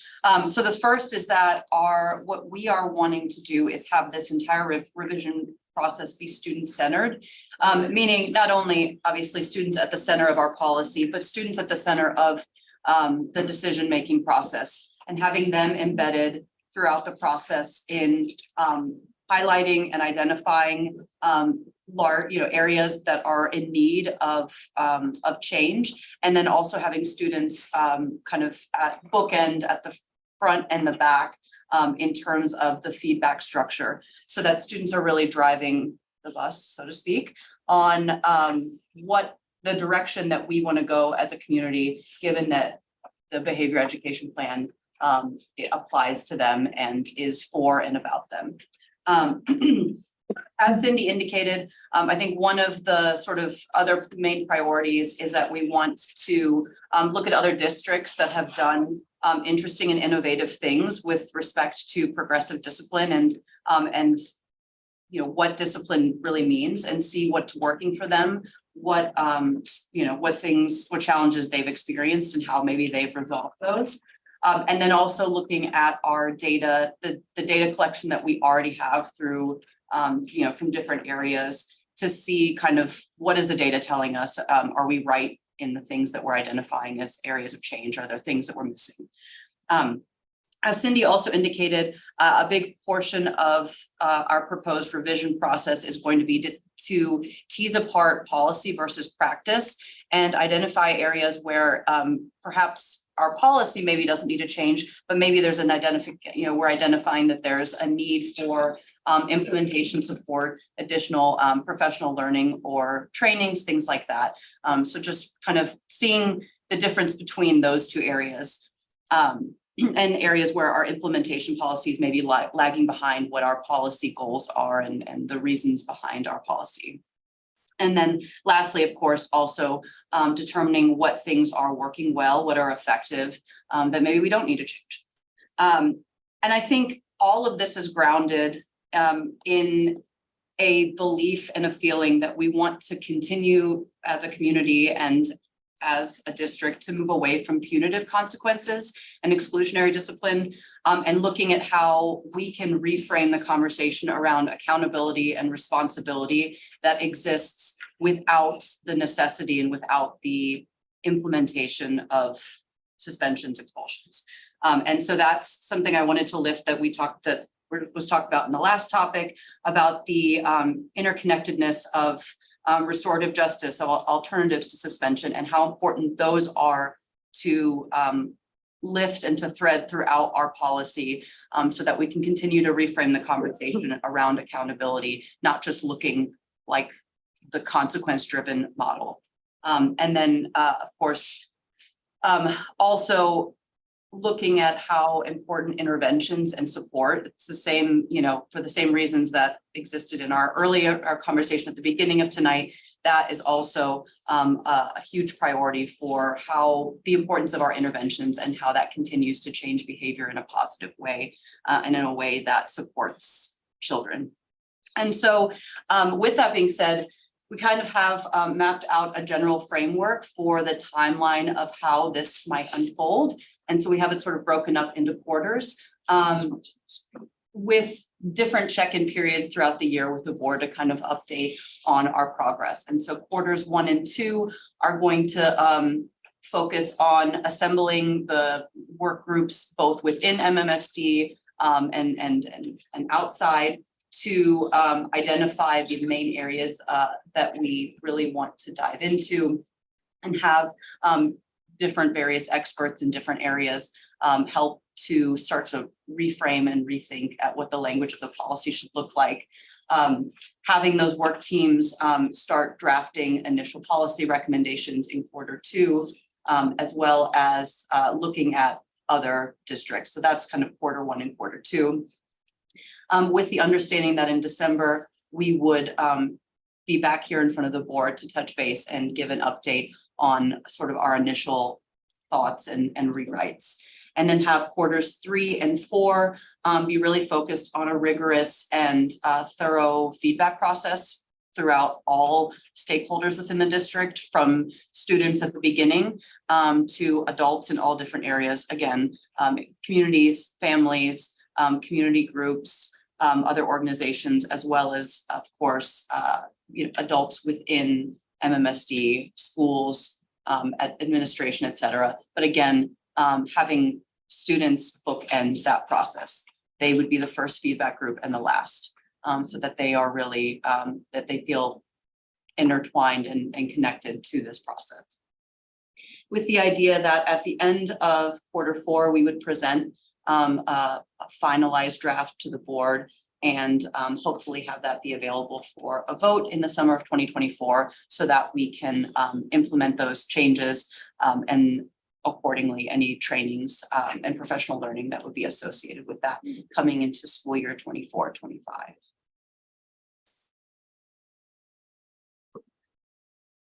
Go to the next slide. This is discussion. I think it's a couple over. Yep. There's 2 Okay. blanks. Oh, it's just blank. Just There's 2 kidding. blanks.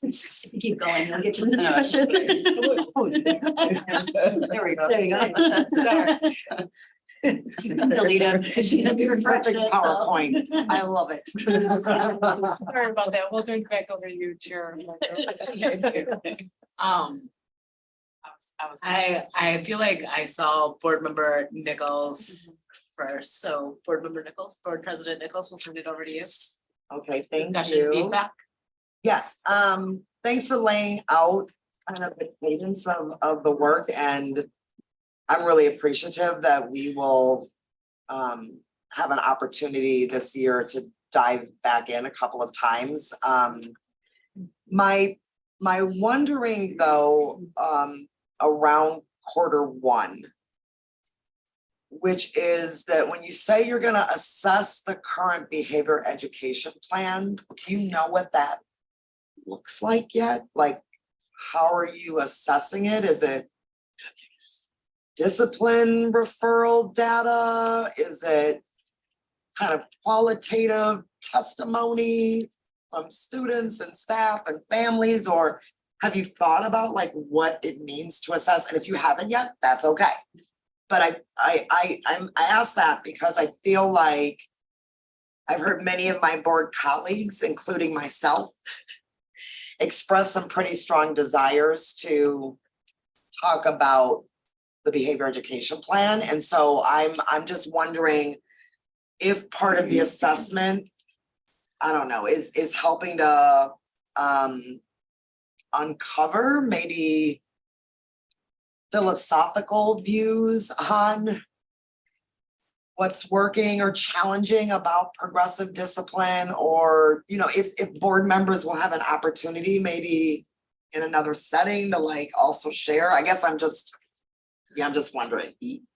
Yeah, I think, I mean, yes, I would say yes to maybe all of those questions. Yes to, I think we have a lot of good data that has already been collected through culture and climate surveys, through the safety ad hoc. I don't know if I've got it, getting all the title right. And so I think like there's I think a wealth of data that exists that we can already use to start to tease apart some of the areas where our focus should be. And I think we and I would welcome like any, because sometimes data, there may be something that we just think like the movement of where we're headed as a community should demand that we look deeply at certain areas. And so maybe that's something that's data driven, and maybe it's not, as you said, maybe that's more of a philosophical question of like, should we as a community be moving in a certain direction because it's the right thing to do? I think absolutely. So I would welcome any space where that is something that, There are also tools from the Department of Ed that did not exist the first time around when we did the BEP that are literal assessment tools of your equitable discipline policy. So there's some like evidence-based researches from Department of Ed so that we can look at that both from like our data, but also objectively from like a really strong research base. Okay, that's great to know. And then when I hear students, students centered, students involved, students kind of bookending the process, my mind immediately goes to students at the secondary level. And my wondering is, what about our elementary age students, or were you thinking students K through 12 somehow being involved? Develop as it's developmentally appropriate. Sure. I would say yes, right? Like, again, understanding that what a 5-year-old would say with respect to like how they feel about the behavior education plan is going to be wildly different than a high schooler, certainly. And I think there is and should be a space for throughout, right? From our youngest to our seniors, for there to be some feedback. I will say candidly that I don't know exactly what that exactly looks like, but I think that is something that we've contemplated. Okay. And I mean, because we spent a lot of time tonight talking about 4th and 5th graders, so. Yeah. Seems as though. They do. Thank you. And I would say maybe, obviously involving like parent groups and families, especially when we're talking about our youngest students, is also maybe like a good way to tease apart like, the needs that might be there as well. But yes. Yeah, I mean, I know when I talked with Ali at one point about this being on the topic for tonight, I think there's always that slippery slope of like, how do we talk about discipline as teaching and the educational part, and we're being responsive, and then also using words like consequences and what I mean, and then like which those things are also there in the lexicon of talking about discipline and behavior. But I don't think, at least for me, the interest isn't to get into a negative narrative about our students relative to how we are responding to behavior and what our stance is on discipline. So I think however these conversations come back to us, I'm hoping that we can frame the conversation in a way where as board members, we can have honest reactions and feedback, and at the same time not go down into a really negative place, because I don't think that's good for our community either. So I just had to say. Yeah. Board Member Mosner Feldman. Thanks. This is super exciting. I have two thoughts. The first is, maybe I have three thoughts. I'm gonna go with the two. So the first is that I'll be super curious and excited to see what y'all come up with around, how social emotional learning and how mental health days for students and how, some of the stuff we talked about earlier, like what are the alternatives for students who need to pause, that aren't suspension? Like what are those and how do we build those out in a way that that's available to students, who need it? A thing I've been passionate about for a long time is what opportunities exist for, students who are experiencing, crises to step away from their academic work in a way that doesn't just tank their academic learning forever and ever. And I think that it could fit in here because often that kind of crisis can present, behaviorally. So that's one thing. And then the other thing is just a question about timing.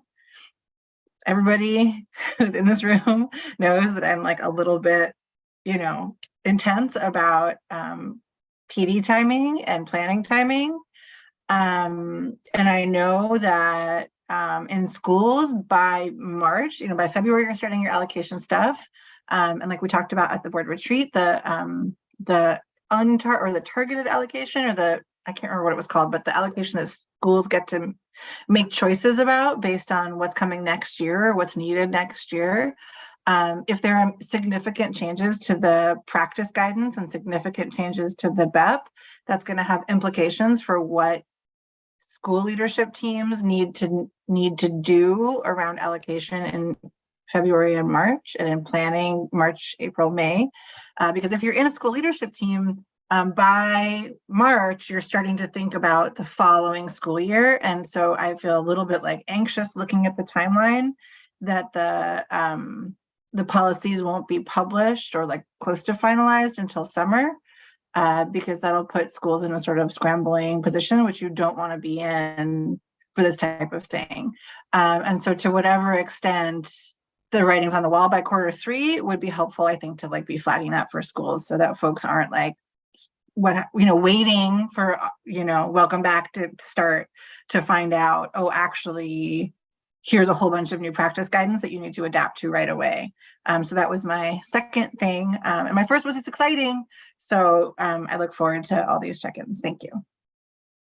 So thank you for that, Blair. I'm just gonna quickly respond to the second. And I probably should have named this in the beginning. I want to be really clear. What we put forth is a tentative timeline, and we really one need kind of the fluidity and the flexibility based on kind of the assessment and the analysis and how things go, that this might wind up being a phased approach, like a phase 1 and a phase 2, and it might not be. But I think your point is really valid around when those changes happen, how it syncs up with all of the other things we do around school improvement and changes. So I appreciate that.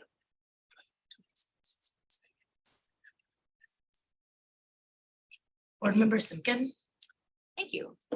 First of all, I appreciate how well layered this process is. I just would like to recommend adding one layer to it, which is I think that this might go smoother if in Q1 you involve the board. And just find out what areas we are going to want to make sure are addressed as you go through this process, rather than using for the third quarter. Sure. Okay, thank you. Board Vice President Pearson? I think that was summary of my question. Perfect. Comment, yeah. That was fine. Any further discussion? All right.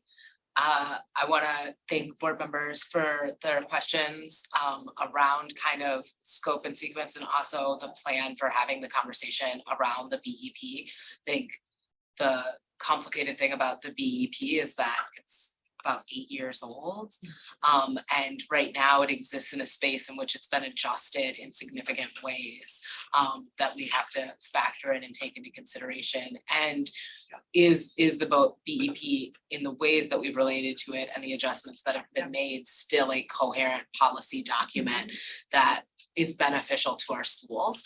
I also think we have to factor in that 8 years ago, technology did look a little bit different and like our kids' utilization of it looked a little bit different. And so I've heard people talk about like really needing the BEP to be updated and specific in a variety of areas. And I think we have a great opportunity to have that conversation throughout the year. And Laura, I really appreciate you bringing up like, hey, this checkpoint might actually help the other ones to be more impactful. So if there's no other discussion around this, thank you all for the conversation this evening. I'll entertain a motion. So to moved. adjourn. Second, Maya. Talia, your advisory vote. Aye. All those in favor? Motion carries 6-0. Have a nice night, everybody. Thank you.